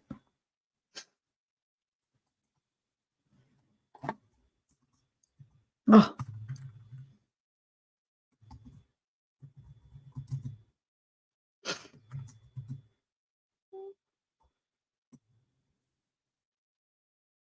What's his name? Justin. Oh my God, I had a blank. I'm like, what is his name? Okay. Now let's play. I'm gonna play it real quick.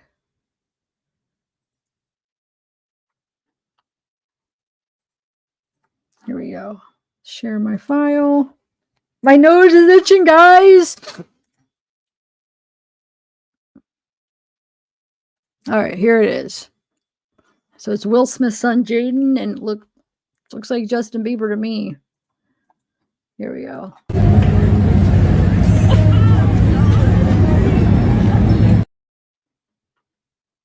You guys think it's him, Justin Bieber? Let's look real quick. The only reason I'm debating is because why isn't nobody's really pointing out that it's him. It's like, could it be somebody else? So he's like holding them from behind. Do those tattoos look like the same Justin has?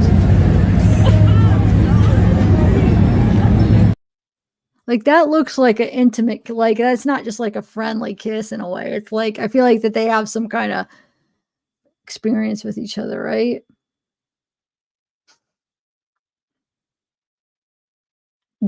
I'm telling you though, both freaking videos that had this clip in it did not even point that being Justin. Nobody even mentioned that. That's why I'm like, why are they not mentioning that that's Justin? That's why I started doubting it. I'm like, that's weird. You would think they'd be like, look at that kiss and look how he's like, you know what I'm saying? Because they're pointing out Jaden like being with men. Not that it's a bad thing, but just because they're thinking that Jaguar Wright saying that about his son, like about Will, they're thinking that, you know, it's like deeper. Like they're trying to like show that they do think that could be true. They said that they were saying Will Ard his son. If you watch that Jaguar Wright interview, she said that Will Ard Jaden. It's like, whoa. And, you know, it basically gave him to P. Diddy, Puff Daddy, and like, so like he was a part of that. And then they did actually make a point, but it wasn't even about this video, but how him and Justin, they did that video, they did that song together. It was like on the Karate Kid soundtrack they did. So they have been friends for a while, Justin and Jaden. So they do think that they both kind of like were in it together. Because we know that Justin, they think, you know, that Justin was groomed, you know, as a kid, they were doing that to him. And I remember before I said I didn't think that Justin did, but the more that I learned, it's like, of course he probably did. He was a young kid and he wanted, you know, he signed with freaking Usher, and Usher, you know, with the old P. Diddy. So yeah, now that I'm seeing it better, yeah, I think he was. And I know people bring up that interview with Justin, where he's like opening up and stuff, but like if you did, I feel like you could take that a different way, but I do think that he probably did experience that stuff, so it probably is his way of kind of opening without saying how extreme it was. Just like when Usher talks about, like, he'll just be like, "Oh yeah, there's so many drugs," and we'd see things that weren't, you know, how did he word it? I forget how he worded it, but it's like they underplay it just to make it seem like it's like, partying and drugs, but it was way more than that crap. It was stuff where there was laws being broken, illegal stuff. Well, of course the drugs, but I don't even mean the drugs. I mean, the underage freaking sex stuff. You don't? I don't know. A part of me's like, yeah, I know. A part of me is like doubting a little bit just because like, would Justin like kiss him like that in public? Like, they're in a public place. Jaden is open about, his sexuality, and like he's like open about it, but Justin isn't. So I know it makes me doubt that that's him. I don't know, but it does look like him. But then part of it's like,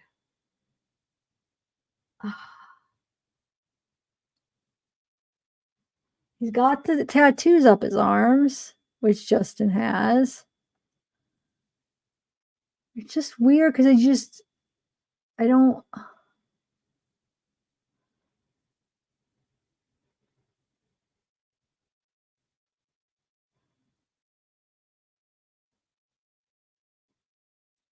Does Justin have his ears pierced?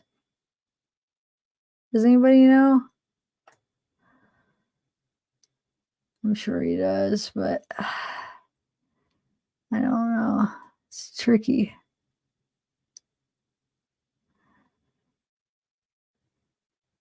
And I know Jaden and him are friends too, but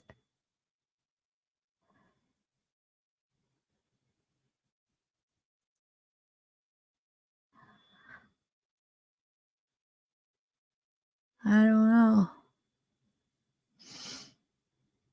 I know, Kathy. It looks like him. I'm not going to say it doesn't look like him, but sometimes people can look like somebody, and it could be somebody else. You know what I'm saying? That's the whole thing. I've seen things where it's like the one person that could look like, oh my God, it looks just like them, and you find out it's not them. So yeah, he 100% looks like him, but I can't say 100% it is him. Because I could see little moments where it's like, I don't know. But you know how videos and stuff is tricky, like at different angles. Have you ever watched a video of somebody that is somebody and you catch an angle? And I think maybe with me, I go through it because like, you could put in an editor and you could slow it down or like screenshot, like I'll do like screenshots or whatever, but you catch an angle that they look so different. You're like, wait a minute, how is that person? But then every other angle, it looks just like them. Have you guys ever had that happen? Because I have a lot. Yeah, I don't know, Sarah. It's tricky. I'm almost thinking it's not either because why weren't those people talking? If that was him, that would be one of the big things when they're playing this video. They'd be like, look at Justin. They would have brought that up. So yeah, I don't know. Now I'm glad that other people were kind of seeing what the confusion I was having. Like where I do think it looks so much like him, but a part of me doesn't think it's him. It's almost like his mouth. There's like a teeth. Is this kid missing a tooth or something? It's almost like this person's teeth are different. I know we can't see him, but like the way he's holding his mouth, I almost feel like the teeth. Like if we saw this person's teeth, it would be totally different than Justin's. I don't know. I could be full of it. The eyes look a little bit different. Like it's almost like this guy's eyes are closer together. But look at the angle we have. So I wouldn't be surprised. Like if you guys said, if we found out it was Justin, I wouldn't be like, no way. Like, yeah, it looks really similar. I think it could go either way.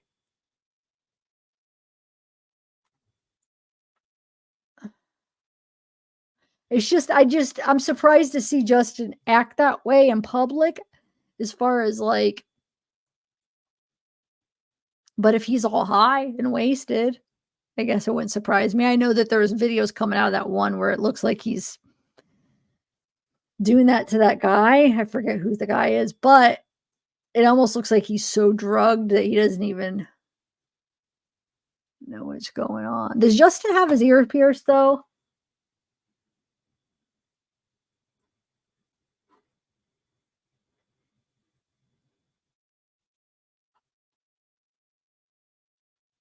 Yeah. I don't know.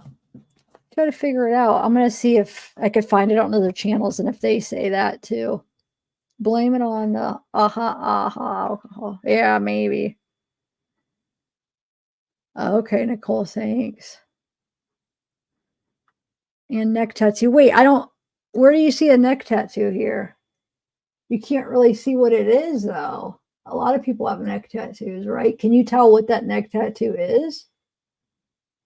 I don't even necessarily, that almost looks like a crease in his neck. Are you sure that's even a neck tattoo? Like beard, like a part of a beard? Or like a crease? I don't know. I can't see clear what that neck tattoo is though.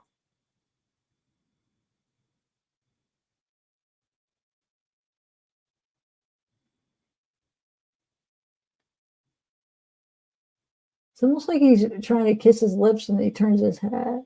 No, maybe he's trying to kiss his cheek. It's definitely an intimate type kiss. It's not just like,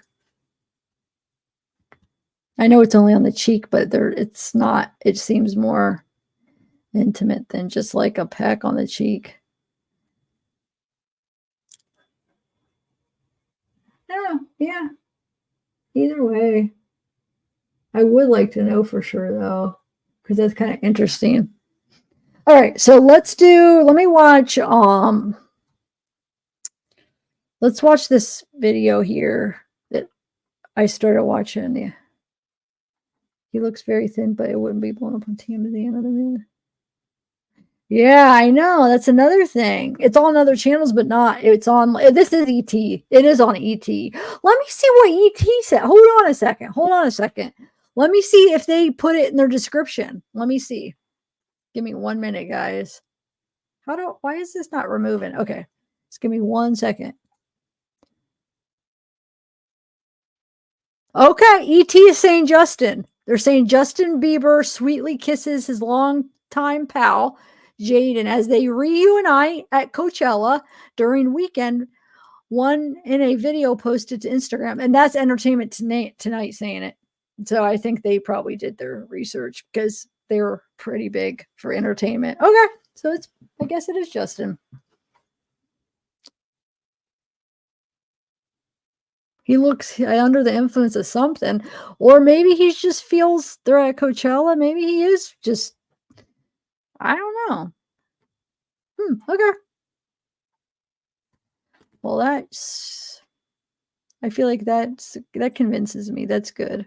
I mean, I feel pretty confident. Oh, and TMZ too. Okay.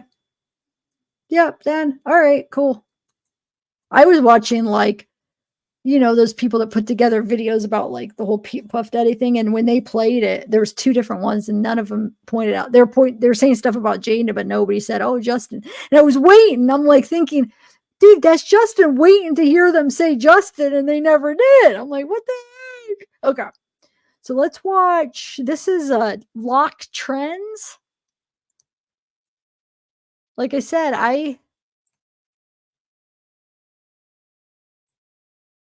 maybe I haven't watched any of this. Yeah, hopefully I won't. I'm hoping that they're not going to have, because I'm just like watching without the sound to see what's going to be in it. And there's like a part of a concert. I just hope it's not going to have music where I'll get copyrighted. Oh, guess what? That live earlier with Micah, it copyrighted it. So I had to mute the sound on it. I knew it's like, And it sucks because it's not the original song. It is the original song, but first of all, it's somebody else singing it. They changed the words. Like, it's almost like I want to fight that kind of crap. I mean, it wasn't Solid Rock. It was the whoever, the music that they thought that they owned. They don't own her voice or like a different version where they change the words. I hate how the music is like, they think that they could copyright. I mean, I don't understand why they could copyright somebody else. First of all, somebody else singing another song, number one, you should be able to do that, right? Number two, the words are freaking changed. There's like different wording on some of it. It's like the parody. It's just ridiculous. I knew it was going to happen though. But we got to watch it live at least. All right, here we go. Let's see.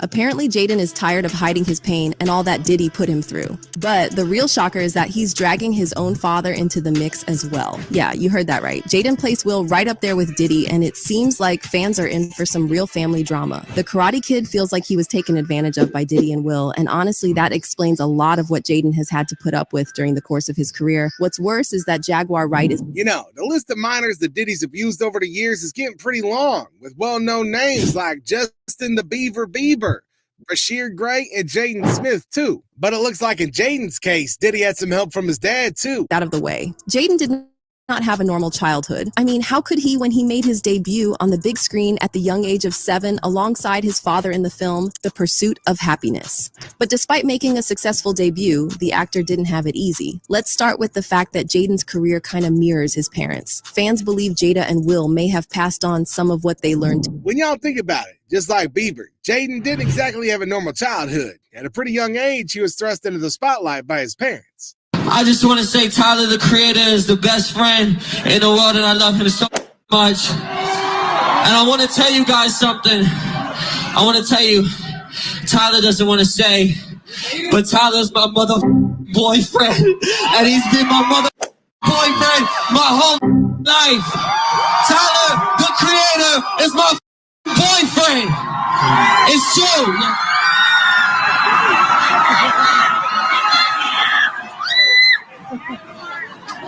Also, the fire marshal said they're going to shut us down.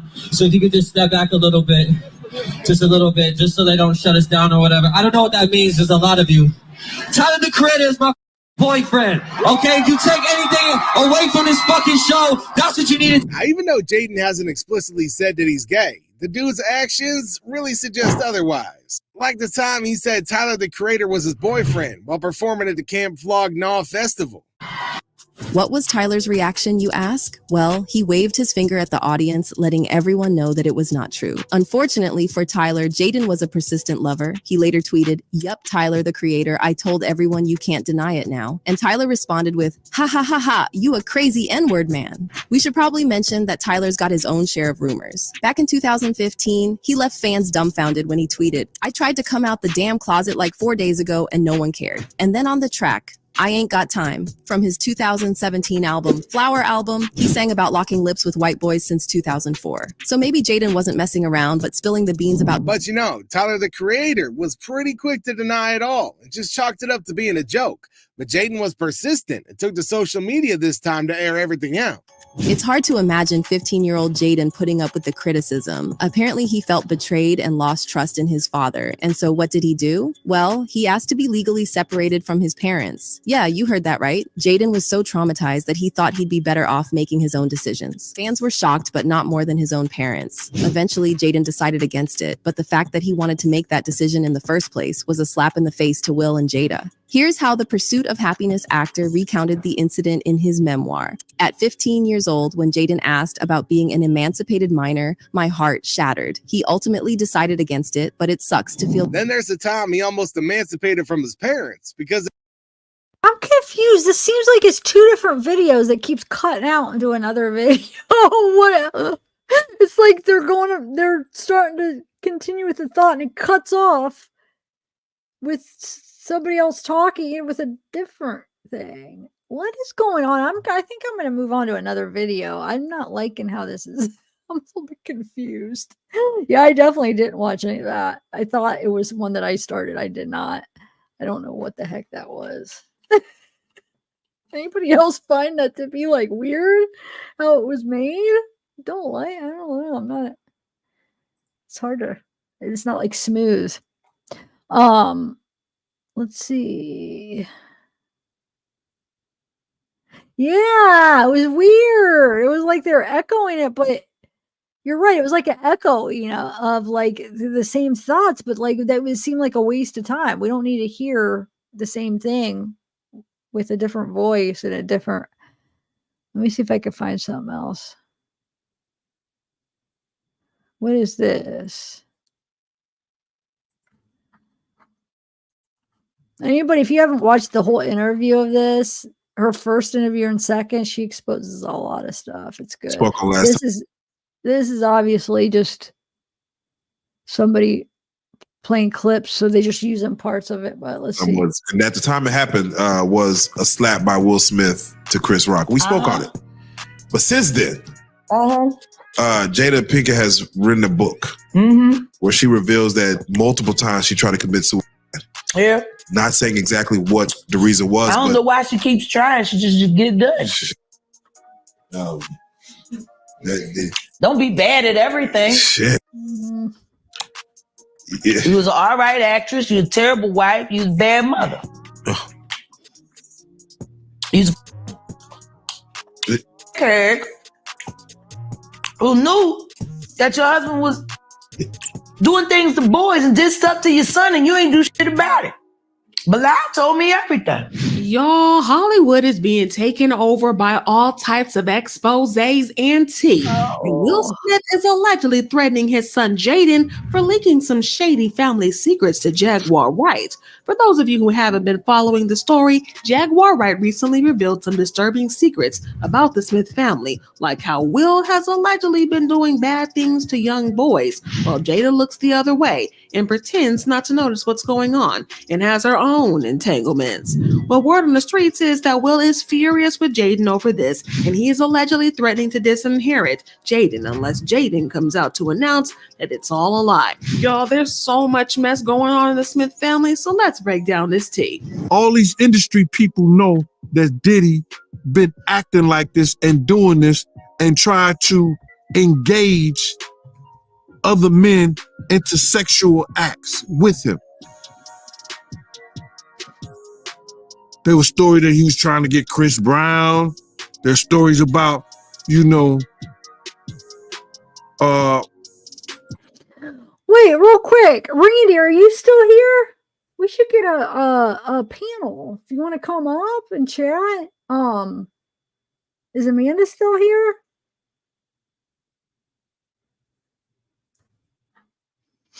Amanda? I don't know if you're still here. I'm like too antsy right now to like watch this stuff. I almost just want to talk for a little bit, and I don't know. I already been on for 2 hours. I like can't focus right now. And I'm too like, I don't know. I just can't sit there and watch any for some reason. But I don't know. I might go eat. So we had corn in the cob, but all the salad, the lettuce was all ruined, like, so we couldn't eat it. So I had 3 corn in the cobs for dinner, but my mom we get these, they're like, they come frozen at Sam's Club, but they're so good. They're like chicken stuffed with broccoli and cheese. Oh my God, they are delicious. We love them. So it's like an easy dinner. You just pop them in the oven. Well, the corn was already done before the chicken. So I was like, and I got filled up from the corn. So I was like, I'll eat that later because they're good, like cold, warmed up. Not warmed up, cold, like leftovers, not cold, room temperature. If they're just like, and they don't need to be hot. Like the chicken, if it just like sits out for like an hour or something at room temperature, is so good. I mean, it's good hot too. But my point is I'm kind of wanting to eat that here in a little bit. Yeah, you've had them, Everett? The Sam's Club? They're so good. And the corn in the cob was so good. Oh my God.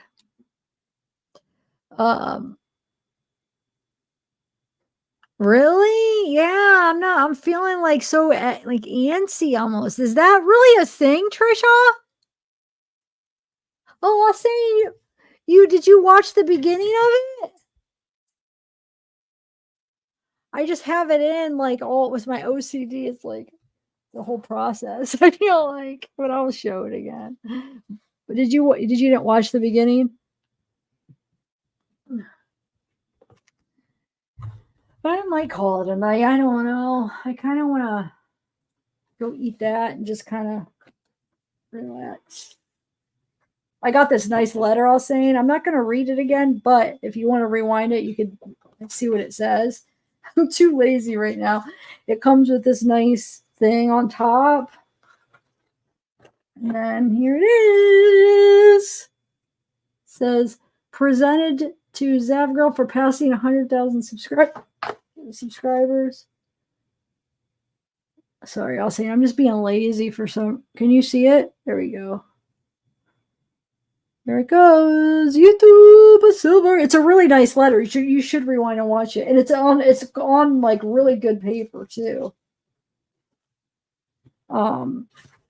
It's like it's almost cardboard, but not. It's like just really nice paper. It's like really thick, and it just seems like really expensive. They didn't slack on the paper. I can't even describe it. I've never seen paper like this. It's like I want to almost frame it because this paper is just so nice. It even looks nice with the YouTube sign. I don't know. They went all out with the paper.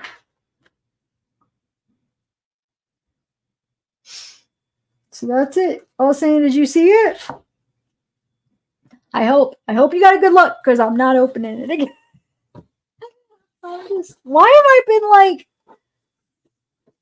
like I heard, I got like real, what do you call it, hangry or whatever, like earlier where I wanted my corn, and now it's like I want my chicken, so I want to add it to a point where I'm just like, What did you think I was saying? You like it? You didn't? What do you think? No, I'm just joking. Hold on. I didn't get to see your answer. Just give me 1 minute. Okay. Hold on a second.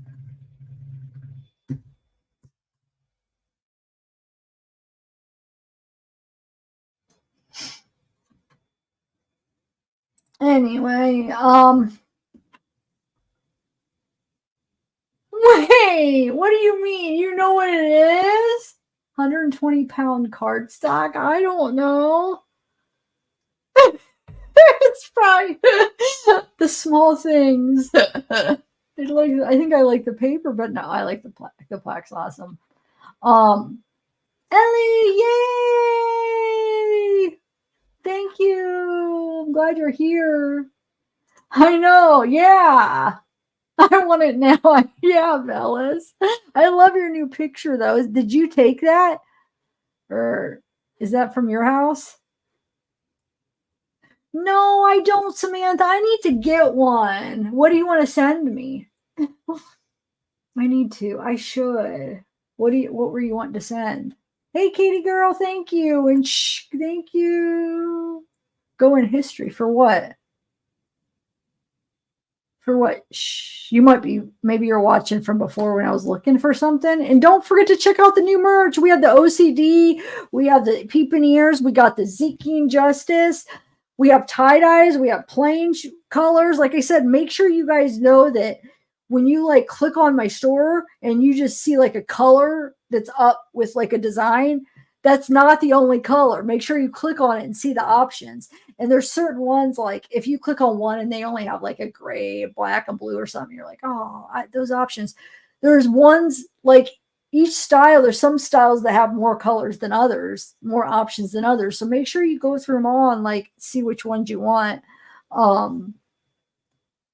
So like for the store, you know, you can only pick one thing to show up as far as when you look on it and you see the like people like for this, and you'll see like one of the colors, you know, there's one color, but then you click on it and there's more because you couldn't just like put on like all the colors for each one. on the page. You know what I'm saying? And the reason I'm explaining this because there has been a few people that was saying like, I don't like that color or something. It's like, so I think that there's some people that didn't realize that there's more colors than just.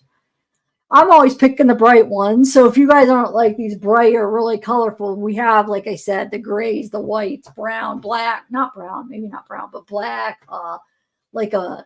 There's like some that has like a blue, like a really dark blue that almost looks black. There's some that has like an off-white. If you like the more mild colors, there's reds, there's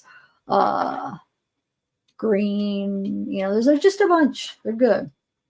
There's a few different tie-dyes now. I'm so excited that I could have my merch on tie-dyes.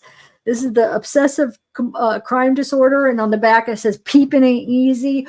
We have some that have like down the arm, peeping ain't easy, which I love.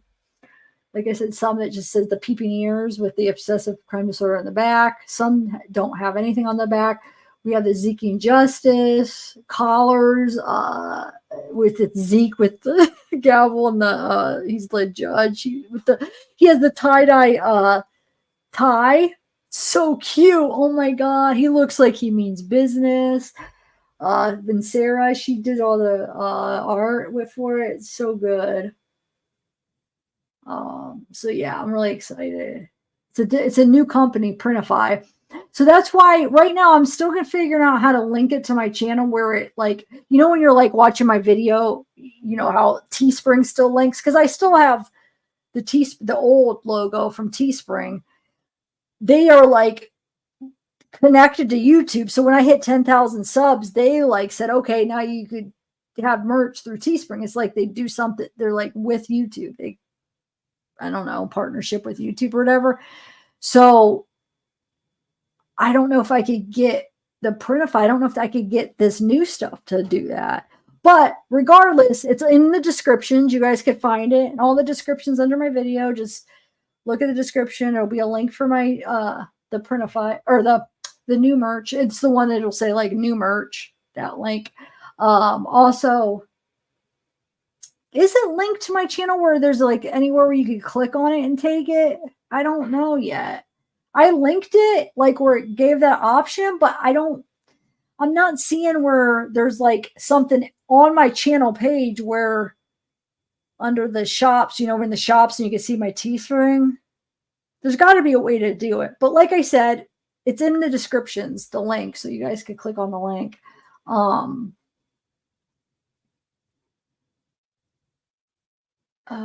Hold on, let me see. Is it? There should be some way. Hold on a second. Just give me 1 second. I want to see if there's a store or shopping. Let me see. No. I don't know. Like on the Printify, the website, it said it connected to YouTube, but I can't get it to like have it. So hold on a second. What's that? Total sales. What is that? Hold on a second.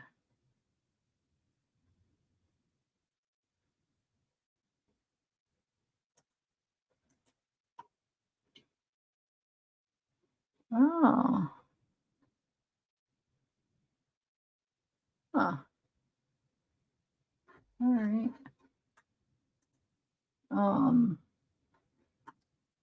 Oh, sorry. I just got zoned into it. I was looking at something else. The shopping. No, I gotta keep doing that. I keep forgetting to add that. I don't know. Hopefully I'll be able to figure it out. But regardless, like I said, it's in my description. So I just wish it would pop up under it like my other stuff does. Under my under the videos. Just for like people that aren't in the lives at that moment when I'm explaining it. Because I've had people email me like, well, why I can't find your merch because they're not in this, they're not in that live or video when I give that little detail. What is this? Hold on. No, that's my YouTube. I don't know. Hopefully I'll be able to figure out how to link it or how to get it to pop up in my channel. I might not be able to. It might not work that way since they're not paired up with YouTube like that as far as Teespring and that spread shop where you were able to. It didn't quite link like Teespring did when I had Thread Shop for a second there. And then I switched. Sarah found Printify and I liked Printify better, but it was there under my shop where it'd be hard to find though. You'd have to like go to the store and then this little link with no picture you click on and then you could go to Spreadshop. So that didn't even go under my videos. So Teespring is their main shop that they link through. But the reason that I didn't stick with Teespring, I like the quality of Teespring. Teespring was great actually. I love it. I have a bunch of hoodies, sweatshirts. It was really good quality stuff. I mean, I love this quality too. I think this may actually be better. The Printify might have better quality, but they're both really good quality. But they didn't have tie-dyes at Teespring. And like I'm always wearing tie-dyes. That's my thing here. I love tie-dyes. So it's like I need to find one that has tie-dyes.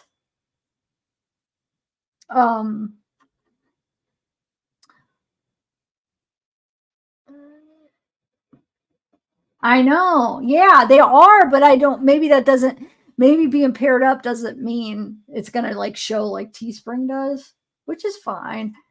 I don't know. I'm happy. I mean, we'll just keep telling them. I'll try to keep mentioning it, in lives.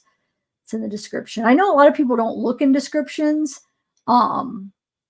because I don't know. It's just not a common thing. People, they'll be like, I'll get emails where people be looking for something and it's like something that's in my description. I have it defaulted now. So like every video I do is going to default where it's going to have my default stuff load into it. But how many times emails, hey, what's this or I can't find it. It's like people just don't look in descriptions, which is fine. Like I said, I mean, can't help what people, I know to look in descriptions because I have a channel, but like if you don't, people just don't realize that to do that, to find stuff. So that's why like lives are good where we can share links. I can make sure I say it on a lot of lives. So hopefully it'll reach people because I love it. I'm really proud of this stuff. Thank you, Becky. Yeah, okay. All right, guys, I'm going to go eat. Hey, Crispy Tree, what's up? Thank you, Mods, Petty, Sarah. Who else is here? Wolfpack, you were here, right? Where are you at? Maybe she left. I'm only seeing Petty and Sarah right now. Well, I know Soul was here. I did see Wolfpack here earlier. Amanda was here earlier. Oh, there you are, Wolfpack. Okay. Nightbot. Gotta thank the good mod Nightbot. Yeah, you could see him a little bit here too. Sarah had a really good view of him, but she's farther north. But you could see the north. They're like, it's weird because the phone picks up the colors more than my eyes would. Like my eyes would pick up like the wisps of the cloud. Almost look like the clouds, but it's not. It's like the northern lights. But the phone did a good job at kind of picking up those colors. But yeah, mine looked like it was like pink and like green, not as much movement. Sarah had a lot of good movement. And like some of the pictures of people's, yeah, it was cool. There's like a big event with who else saw them? Who else had a good view of the Northern Lights yesterday? Are you talking about that? What I was talking about, Austin? Oh, okay. Thanks, Wyatt. I forget where you're at, Wyatt. Where do you live? I mean, generally, you don't have to tell us exactly, but what state are you in? Oh, thank you, Sarah. Sarah! Thank you. Oh, yay, Jen Jen! Yes, pink and green. So one side was like a pinkish, then even darker pinkish, and then and then it was like a green, light green, and a little bit in moments I could see a little bit of a movement. But yeah. Yeah, you guys, if anybody wants to send me pictures, you could specify if you could say like only for your eyes if you don't want me to share it, or if you're okay with me sharing it to like advertise, to show people, just send me pics of your stuff, like even pics of you wearing it, or maybe drinking your coffee or with the coffee. I want to see it. Only if you want to. You could email me.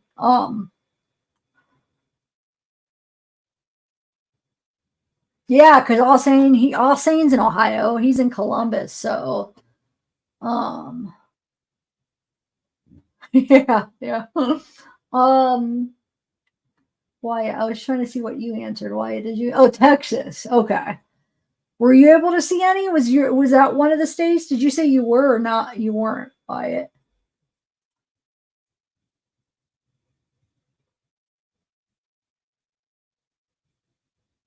You know what, Becky? I just realized I thanked you, but I didn't get to read what you wrote. I don't know if you're still here, but I had my mic up. Thank you. The way someone gets to 1,000 subs is their personality, hard work. We love you, Zav. Oh, thank you. Have I had my mic up here the whole time? Have you guys been able to hear me? I forgot to have the mic down. And thank you, Abella Zav. When I was little, we lived in a house owned by a wonderful Italian family. They would say goodnight to guests for hours before finally going to bed. Did they feed you? Did they force food you? Like always, like, oh, you're hungry. Oh, eat. Oh, eat. Oh, my Lord.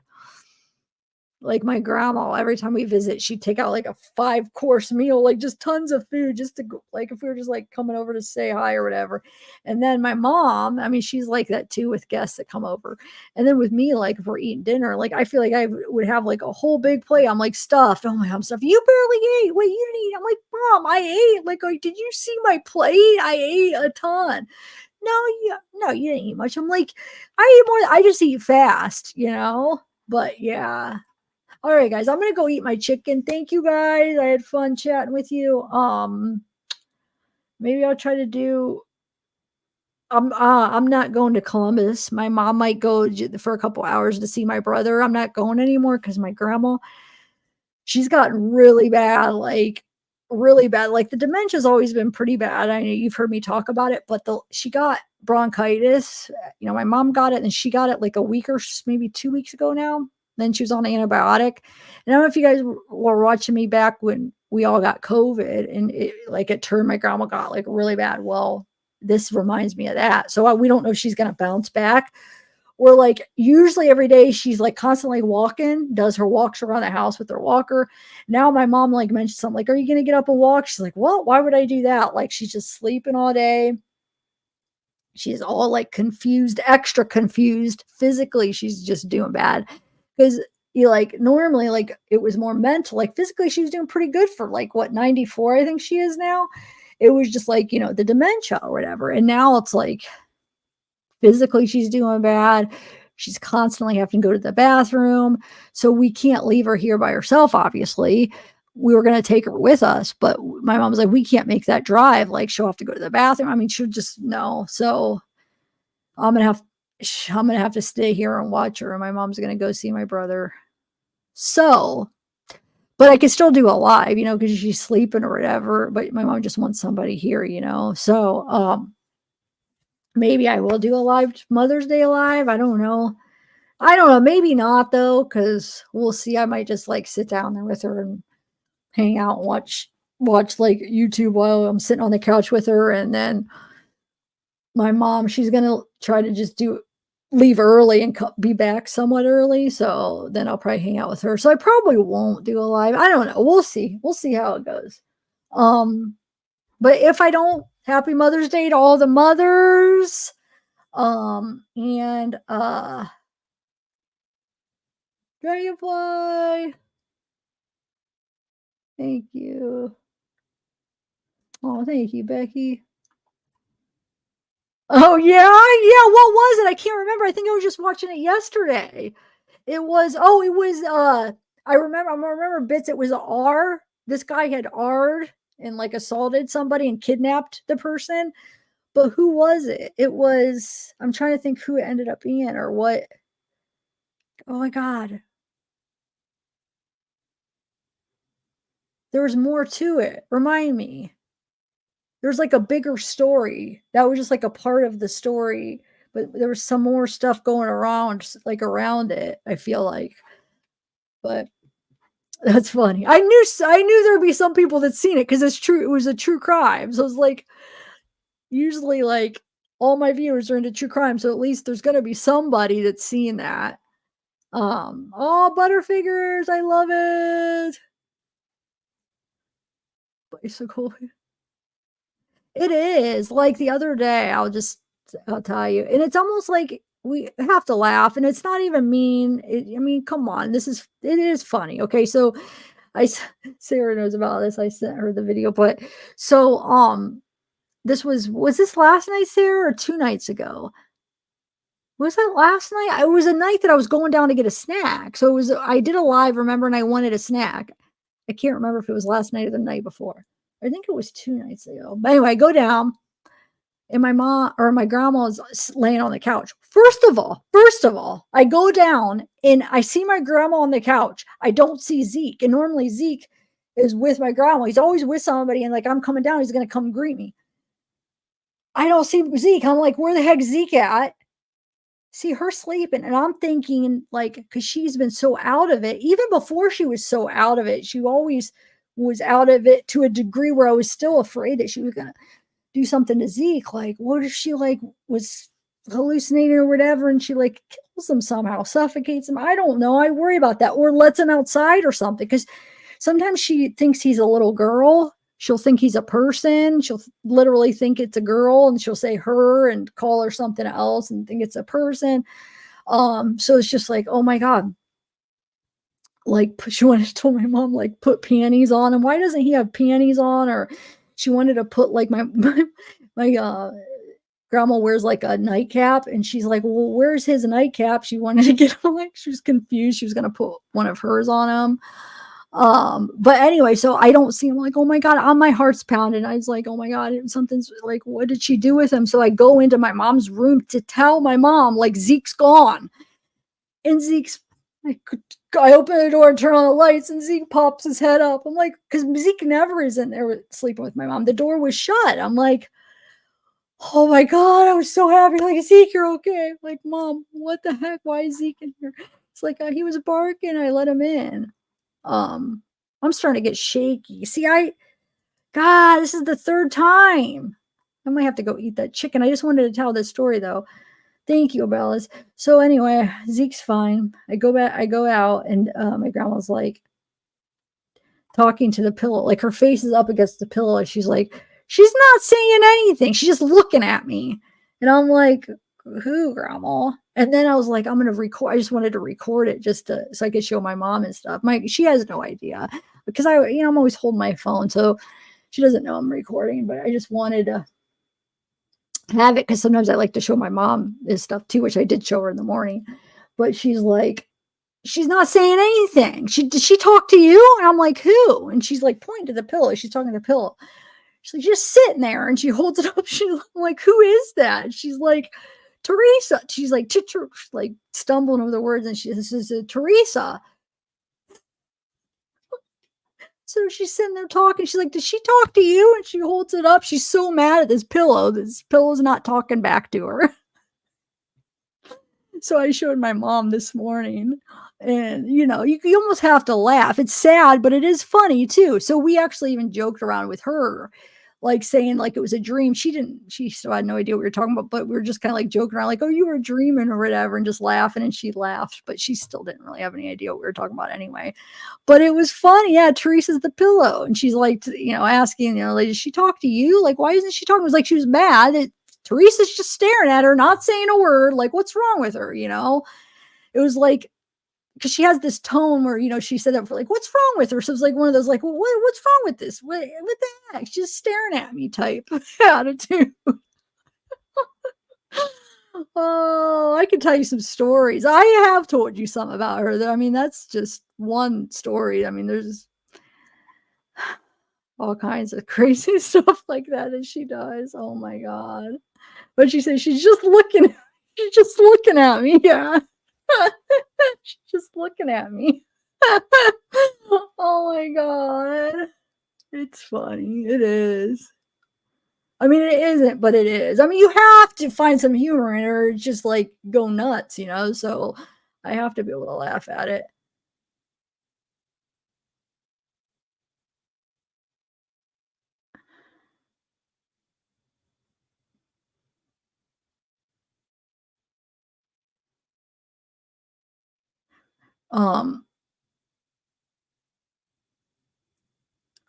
Yeah, same, right?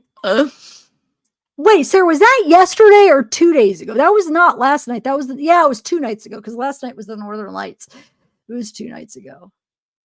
But it was after a live because remember that live that I was like, I need a snack because I went down to get the snack. And I was anyway. All right, guys, bye.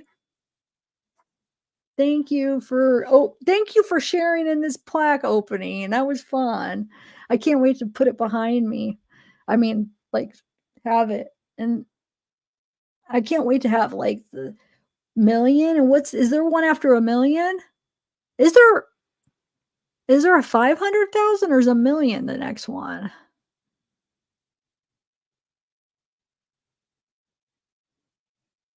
Wait, so hold on. If I were like 5 years for this, if I had to do 5 years until I hit like on the same track, how long would that take me? Wait, so that would be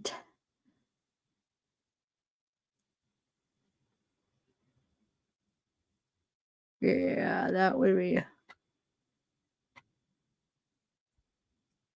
yeah, that'd be too long. We need to make I'd be an old lady before I hit a million. So wow, I'd be like in my 90s. So we got to get this sped up. We got to do more than like 100,000 in 5 years. All right, bye guys.